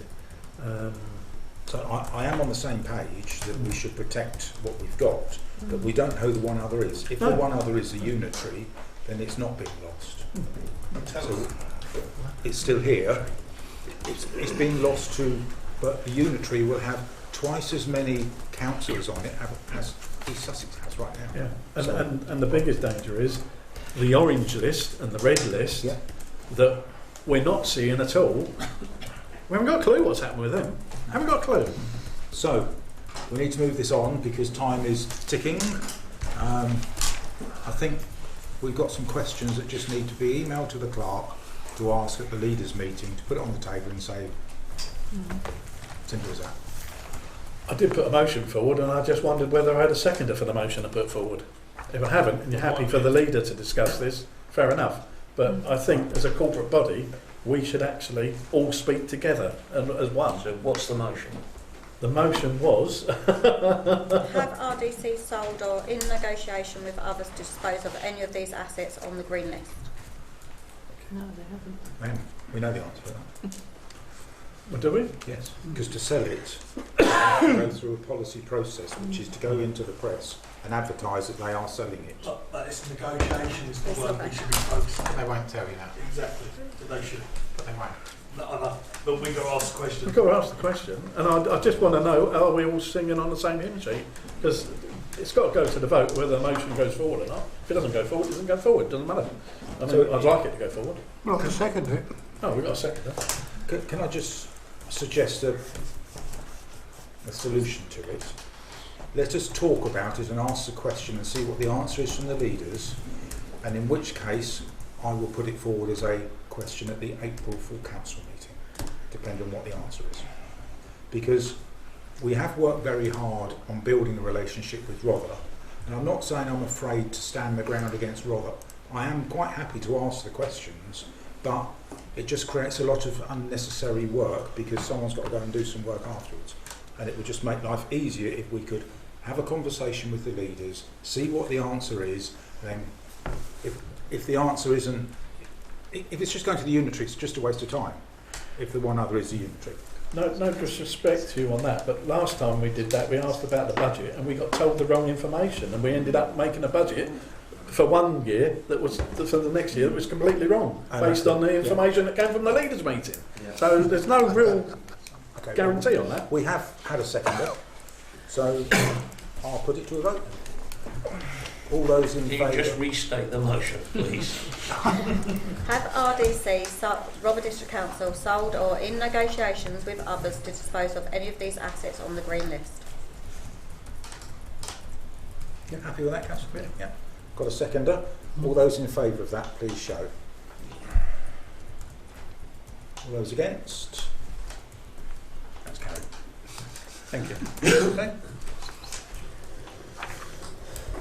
So item 15, update on the neighbourhood plan.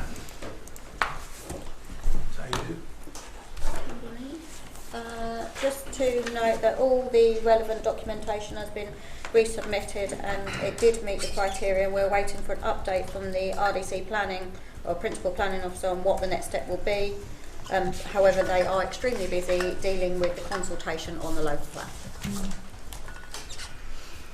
And at some point we will have to debate, which will probably be next year or later on in this year, whether we want to do a neighbourhood plan with everything else that's going on. So item 16, external representatives. To receive updates from external representatives. 16.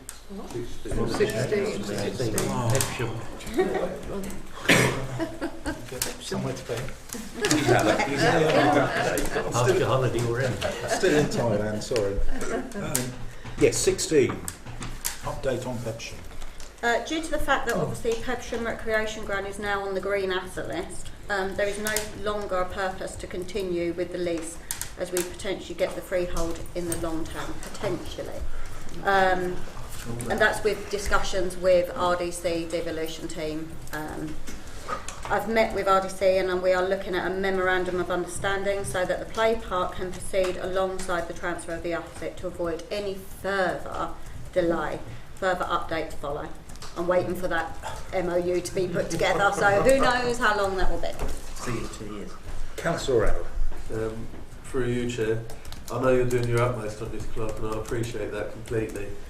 We really do need to push as much as we can for this because now the winter has passed, I mean spring's coming, it's perfect time for space in the ground. The company have given us a price to do this and they gave us that price 2 years ago now, and prices are only going to get higher and they're only going to, you know, it's not going to be a waste of money, but it's going to be money that we didn't need to spend because of the time we ended up waiting for RDC to just accept this. And I understand there's work that they're doing as well, but there is a matter of urgency here to get spades in the ground and to start this, because it will be finished very quickly once it's started, and it will be a great addition to pension for the children in the summer. I'll raise it again on the leaders' meeting. Well, Bexhill, yeah. I raised it at the last one, which was probably 3 months ago, and that's got to, now we've got this suggestion of a memorandum of understanding, which is running alongside in a way that we can start it rather than wait until the ownership transfers. Yeah. So they are trying to flex their muscles around, let us do it, but we really want that date. Okay? Anything else to add before I move on to external representatives? To receive updates from any external representatives. Can I just say, historically, well, before I was chair, they always used to be in writing and presented with the agenda. Can we go back to that, please? Any external representative, if you have anything to do or to say, do a report and get it out with the agenda, because otherwise it's not really formal enough and we should formulate it, really. So I will take verbal ones, but from now on, if you've got something that says an external rep, can you please write in accordance with when you've got to put a motion in. Councillor Jackson. I'll be brief. This afternoon the government announced the geographical definitions of some of the new unitary authorities. Yep. The decision for Sussex has not been taken. So they're still deciding, and it will still go ahead, but it will be decided after the May elections. Yeah. Whether or not they need further input, I don't know.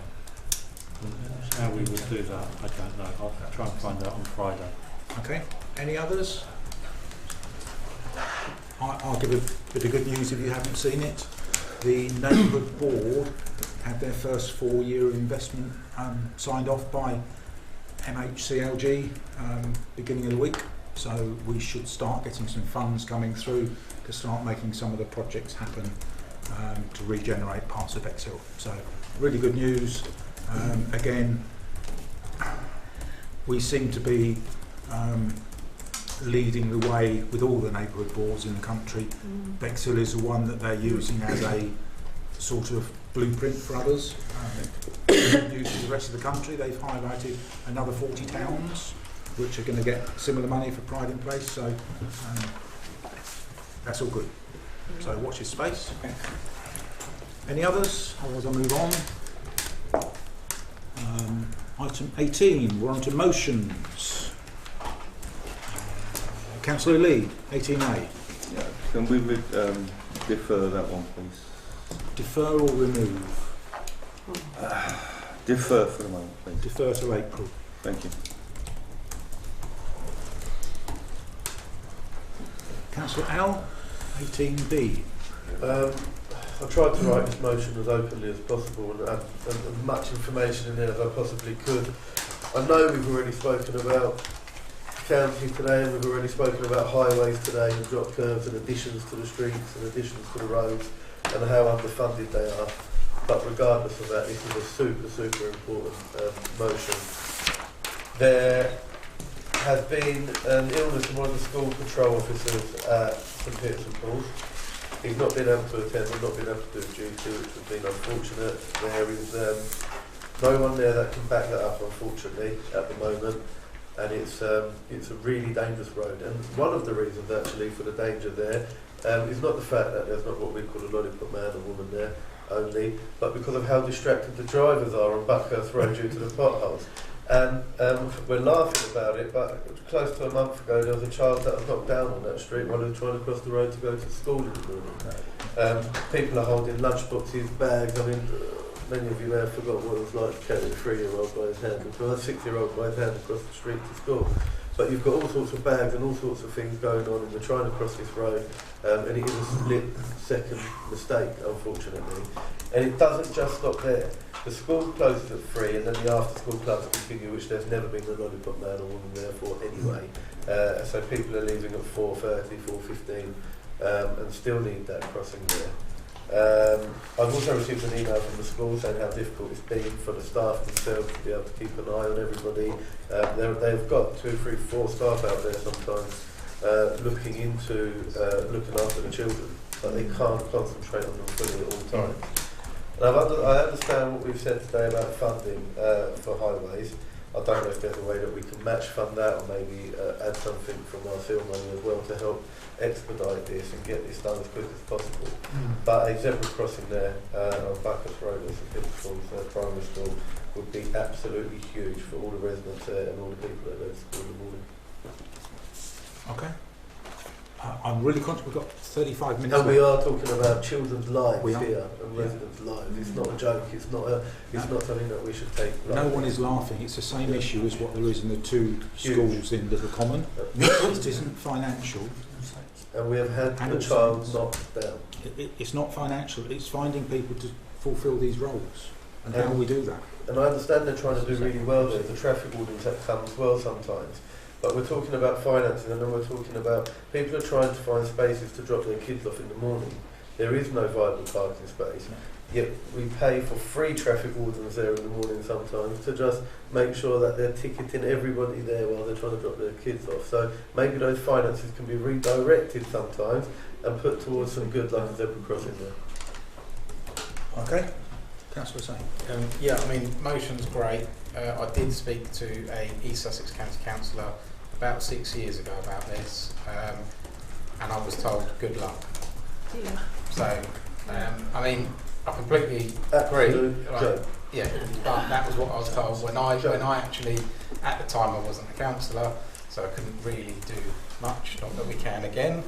We can lobby it about, and that's about it. But yeah, I was told good luck. So yeah. There is a form to fill in on East Sussex County Council to request one of these. Now because there isn't a crossing there as such, so you're asking. They put cones there now without the patrol officer there. They've got two cones. So there isn't a crossing across the road, and I get the issues over holes in the road and everything else and traffic, blah blah blah. But if you want a pedestrian crossing, you're not going to get one, even if you pass a motion without filling in East Sussex County Council form. That's what. And can we do that as a council? Because Councillor Hussain is right. He wasn't a councillor then, but you are now. And Councillor Plym was right in the previous motion that we are here as a corporate body. It doesn't say that you can't fill it in as a. I've looked at it. It doesn't say you can't fill it in because you're a town council. So we could fill it in and request one. Whether there is a lot of luck involved or not, I've no idea. But we haven't actually asked for it. Councillor Plym made that very clear earlier that we want to be a corporate body, and you, Chair, made that very clear at the beginning with your speech that we want to be able to talk as one. So it doesn't matter whether I, as Hussain, or Councillor L put that forward. It matters today what people in this room, as a corporate body, as one unit, put forward. So I see this as two motions. One is we've got to go through the process of requesting one, and then finding out how we protect the children by finding a person to look after them crossing the road. And that's the same as what Councillor Winter has in Little Common, because there aren't people there to do it. If we could... I do apologise because I know Councillor Plym's had his hand up as well, just to add to a little bit of information that I received from the school. I'm not sure if that letter was circulated to everybody. They have been offered by East Sussex County Council, they have been offered training for their own staff to be able to do this as well, but it's a very, very long process and it will take time. And that will only help to a certain aspect after 3 o'clock that's done and people coming out of school clubs still don't have it. Yeah, as a former chair of governors for the school, we discussed this several years ago. To give you an idea how many years ago, it was before Compass House was built there. And the reason a zebra crossing could not be installed at the time is because the installation of Compass House. On that side of the road, there are so many entrances and exits to buildings, and nothing could align up to give the zebra crossing the official distance it needs. So therefore, a patrol crossing was deemed to be the most suitable point possible necessary. You've got a junction at the top there, you've got a junction at Cranford Road, and then you've got all these entrances over the other side of the road, and they just couldn't line it up with anything.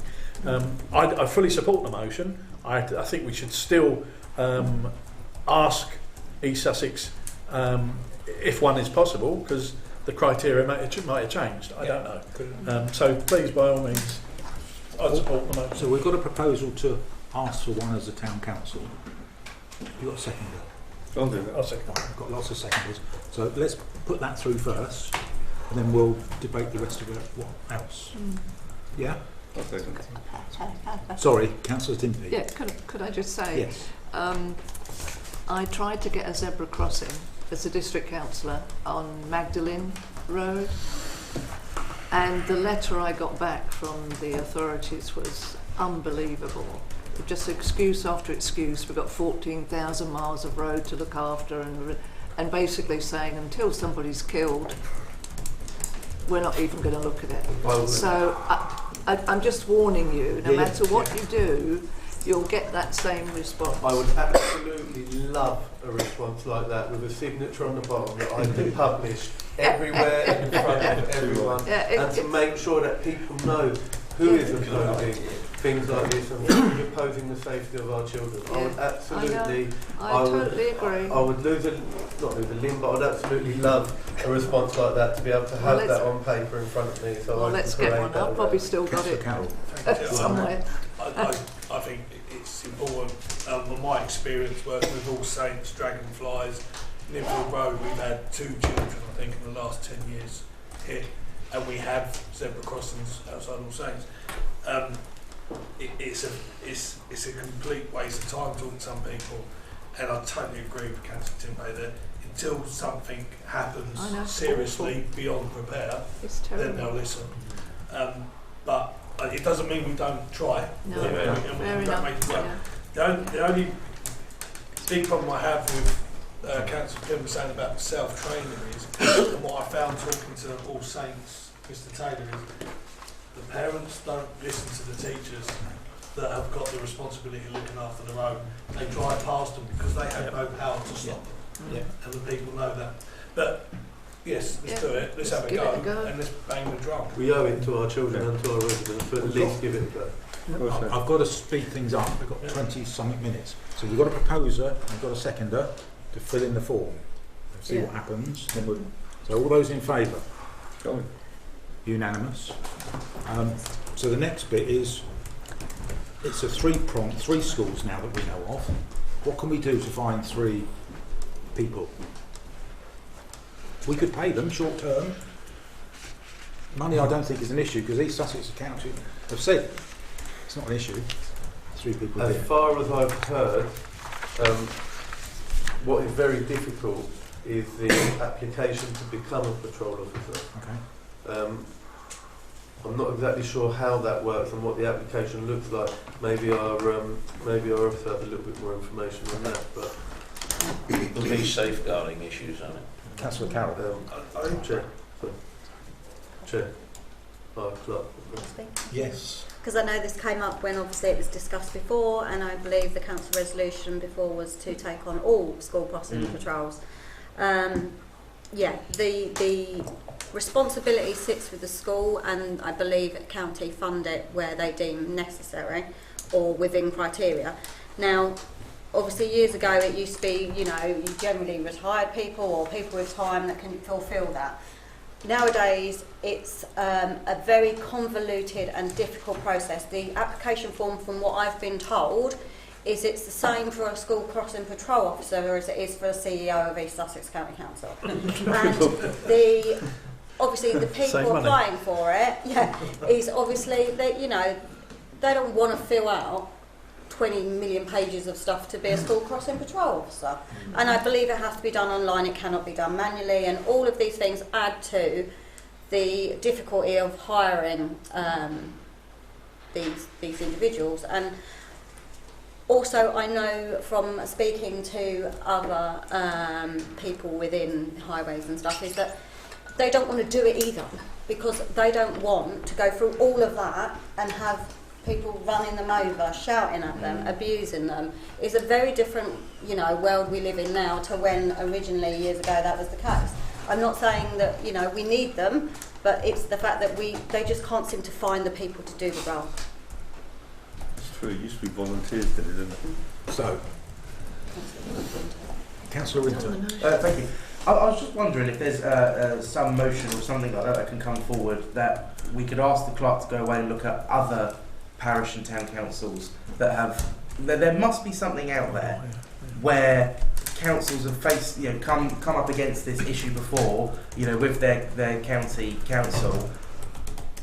There's got to be a solution. It's not just a stalemate type situation. So I was just wondering if we can ask the clerk to go away, look at what other authorities do, and then report back. Because as Councillor Ellis clearly pointed out, we've got 3 or 4 schools in Bexhill now that we have identified issues with, across Bexhill. So there's got to be a way, of getting the lollipoppers in, if you like. Could we use our social medias as councillors to spread the word that 3 schools are short of people? I think that's good enough, but there must be. I think we need to ask the clerk to go away and look at other councils, because it's all right us putting it out. That only reaches really sort of the local area of Bexhill. I'll second that as well. I think that's I've got 2 more hands, and then we'll Councillor Blagrove, and I'll come to you. Well, I've heard before that people have done it on a voluntary basis, but from me, it's a definite yes that they should be paid. It's a very, very important job, and so yes, to paying them and to finding a way to do that. Councillor Town. We've got town rangers. Can we not have town council, people, whatever, as a small group? It doesn't work like that. No, the file to do that and the regulations is about that thick. Yeah. How thick's the paper? It is a lot of regulations. It's not as easy as it used to be. We have a motion from Councillor Winter that's been seconded by Councillor Flynn for the clerk to go away and investigate how other parish and town councils have resolved this issue. Yes, with school crossing patrol officers. So, okay, we've got. Did I see your hand? Did you second that, Councillor Flynn? Yes, I did. Yes. Right. All those in favour of that motion? Against? Abstained? Passed. Right. As a short-term resolution, though, what you suggested, Chair, is not a bad idea. It doesn't hurt putting something out like that just to say if anyone does want this position, it's there. We can all do that. We use social media. So, okay. Moving on. 18C.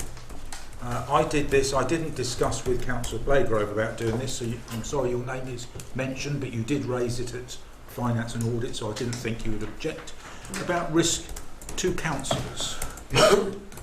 In Finance and Audit, there was a discussion around should the door be locked sort of 10 minutes after meetings start, because anybody could come in.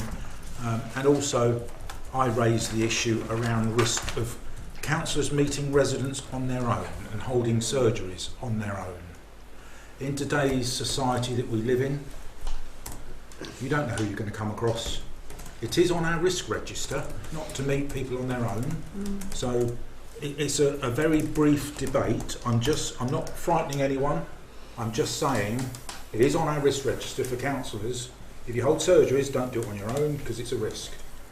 Do we want to be regimented to lock the front door after a certain amount of time of our meeting to protect us and residents? Because anyone could come in here right now.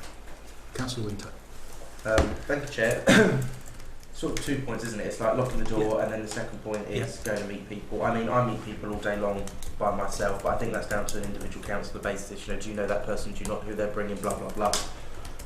Whatever. So I'm going to sort of ignore that point. And I think the point about locking the door, and I think I said it at Finance, if you've got a nutter who is trying to hurt somebody, as I put it so bluntly, if you've got somebody that's so hell-bent, I'm going to hurt that person, or I'm going to abuse them verbally, or whatever, doesn't matter if you lock that door. If they're so hell-bent, they're going to come through that door one way or another, or 2, they're going to wait for the meeting to end. All of us go out in the pitch black, and then they'll do it. So, or at the beginning. Or at the beginning when we're going in. Yeah. So if you've got someone so inclined to do something like that, verbally, physically, whatever, that they'll do it. Doesn't matter if you lock the door. Then you'll have the issue of the people on social media. Oh, we've been locked down. Indeed. I've only put it here for a very brief debate to see what the view is. So I'm just bringing my views back from Finance. I'm going to go this way. Councillor Lee. I've got one on the 28th down at the Rose and Crown. I'll be doing that one on Wednesday. I just wanted to put that out there. I don't see a problem with it.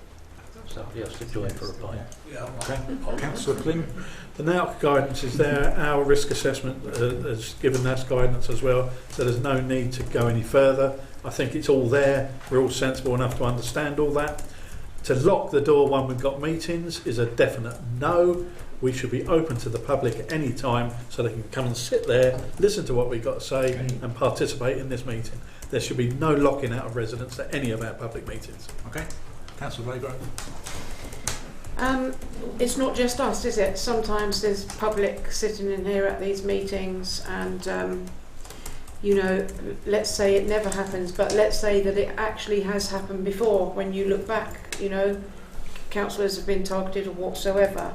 So I just thought that it would be a good idea and a better idea to have a sign on the door that, you know, you can press the bell and we can come and let you in. Try to go to RDC and just walk in there and do what you like, because you can't. Yeah. They have got their security, they've got locked doors that you cannot go through, and they are protecting their councillors and the public that are in there, and I would like to see the same done for here. It's not that we're locking them out, I don't want to suggest that we're locking them out, but we're going to lock the door for a security feature with a sign on the door saying please ring this bell, and the cameraman has offered to go and open the door before now as well, so just a point. Councillor Al. I understand where you're coming from, Councillor, but we will be open to the public, and we're saying let's lock the door 10 minutes after public participation starts. If this person that wants to do whatever he or she wants to do is in here before we've locked the door, they're in here with us with a locked door behind them anyway, so we can't leave after anything starts kicking off. And also, there's toilet breaks, we need to unlock the door, get out for the toilet, come back in. It makes it very, very difficult. But if they're locked in here with you, I think that's just a little bit more dangerous than them being able to come through wide open doors. I think prevention is better than cure, if I just might slip that in. Like I say, you can't do it at RDC and many other councils as well. I think it's a very valid point, but do we want to progress this into a motion? We've given councillors a chance to debate it. Do you want to put it forward as a motion to close the front door? Okay. I've got a motion that I can put forward. Can we ask the town clerk to review the security arrangements for our public meetings? Okay. Happy with that? Can I add to that, that wouldn't cost us money? We might have to buy a doorbell. Well, we don't want to have to pay somebody to stand on the door. Like Robert do. Yeah, Robert do. That's how yes, that security works. If you want that kind of but security. here, if that bell goes, then Okay. this man that runs the camera So the motion on is... his own to open the has door. offered. Hang on. I might have to get my gavel. Sorry, Chair. The motion is for the clerk to investigate security for council. We'll see what comes out of that. Yeah. Okay. That's the town clerk to review the security arrangements for public meeting which do not incur costs to Bexhill-on-Sea Town Council. Yes, that's it. Proposer, are you seconding that, Councillor Rayburn? Okay. All those in favour, please show. Against? Carried. Oh, we've got one against. He's not bothered about his life. Okay, item 19. We need to get through these very quickly, and I think we can do this.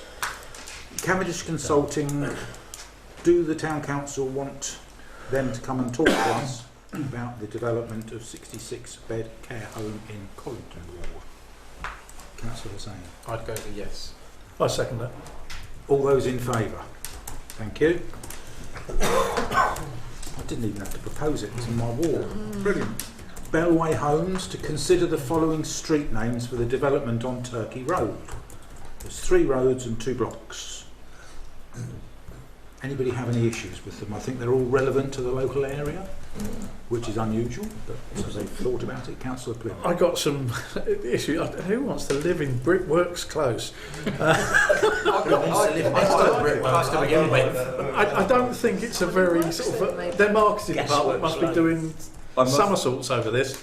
I would like them to refer to the woodland area that is just north of this development, a proposed development, north of the cemetery, Scarlet's Wood, and I would like in there Scarlet's Wood Close or Scarlet's Wood Way, something like that, as opposed to Brickworks Close, because I don't think that's nice. Is that the view of everybody? No. Because I quite like Brickworks Close. Yeah. And I don't know Would you be living there? Would you be living there? I might be. Got 500 houses in front of me. Councillor Lee. Thank you, there. That is a one word. It sounds very steptoe and son, doesn't it? I wouldn't be happy with that. As you say, name after the board or something. That's the only one I was opposed to. Councillor Jackley. Urban industrial buildings are very popular. In certain areas of Islington, so I'm told. Have you got a seconder for Scarlet Close? Yeah, okay. I don't think it was Scarlet Close, was it? It was more woodland there. Scarlet's Wood. It is Scarlet's Wood Close or Scarlet's Wood, yeah. That's rather a mouthful. Scarlet's Wood. Or Scarlet's Close, whatever they want to do from Is that just to replace Brickworks Close? Yes, yeah. Please. So Scarlet Woods something. Yeah. They can choose whatever it is. It must be a close. It And must be. they're to refer to the wood that's just north of it. With that amendment, Somebody who's called Scarlet. everybody happy with that? Yeah. We've got a proposer, we've got a seconder for that. I think Councillor Winter hand went up rapidly, did it? Yes. Yeah. Yeah. All those in favour of the one amendment? Thank you. Moving on. 19C, Bellway Homes to consider adopting new bus shelters in the development of Turkey Road in return for an agreed financial consideration. If so, does the Town Council have a preferred make or model of shelter that Bellway could supply and install? Oh, that's nice, isn't it? So, Made out. Councillor Hussain, Okay, it's fine. quickly. I mean, I'd say yes, it makes sense that we want some bus stops there and they're going to install them hopefully. And we will, sorry, I'm just looking, we would obviously maintain them, I'm guessing. Wouldn't they match the same ones as East Sussex fitted recently? I'll go this way, Councillor Flynn. Yeah, just as it reads here, I just need clarification on it. It says, consider adopting bus shelters in the development in return for an agreed financial consideration. So are they going to consider adopting bus stops if we give them money? I think it's us that No. Are they asking money from us? No. Good. Yeah, we'll go ahead with it. Yeah, it wasn't the most obviously worded paragraph. I quite like wooden bus shelters as opposed to plastic ones. Okay. I was going to suggest the sustainable cedar roof ones, because we've talked about the existing ones. I don't think are suitable for it. No. They couldn't take the load. But if we could start with some. Sorry, Councillor Hussain. So who's going they to look really bad when they're not maintained. When we looked into them, I've seen them and they look awful when they're not maintained. They may be a really good idea and they look great when they first come along. Afterwards, Can I make a suggestion that we defer this to the clerk, because it's really an operational decision? Yes. Yes. So we're agreeing to accept them. They give us money, and the clerk comes up with the design that. Can we also? Regarding Councillor Jackman, I would like it just put wooden in that area, predominantly down that area, are wooden, and it will be keeping it in line keeping. with the Wooden. hardwoods. Yeah, true. Councillor Lee. Thank you. No, just as Councillor Cole was saying, just to keep them in the same as keeping what with we've the got wooded down area. there. Yeah. Maybe consult a little bit with the public what they want. Okay. You could have a brickworks next door. So we've got a Might have done a motion. deal with. Yeah. Do we need a motion for They that? might have a spare one. Yes. Right. Would take to So the motion is we accept them, we delegate authority to the clerk to come up with a design if it's in keeping, preferably wood. Yes. Right. That's the motion I'm putting forward. Seconded by lots. All those in favour? By everybody. Carried unanimously. Thank you. Moving on to item 20, the risk register, to consider any new risks to be added to the risk register. Any new risks? Nope. Okay. Item 21, The date of the next meeting is not going to be as written down here. Be prepared for a change. It's going to be on Wednesday the 22nd of April. There is no other meeting on that night and we need to move it from the 29th because we have a clash. Motions should be submitted by the 11th of April. And at that point I'm going to close the meeting to members of the public. Thank you.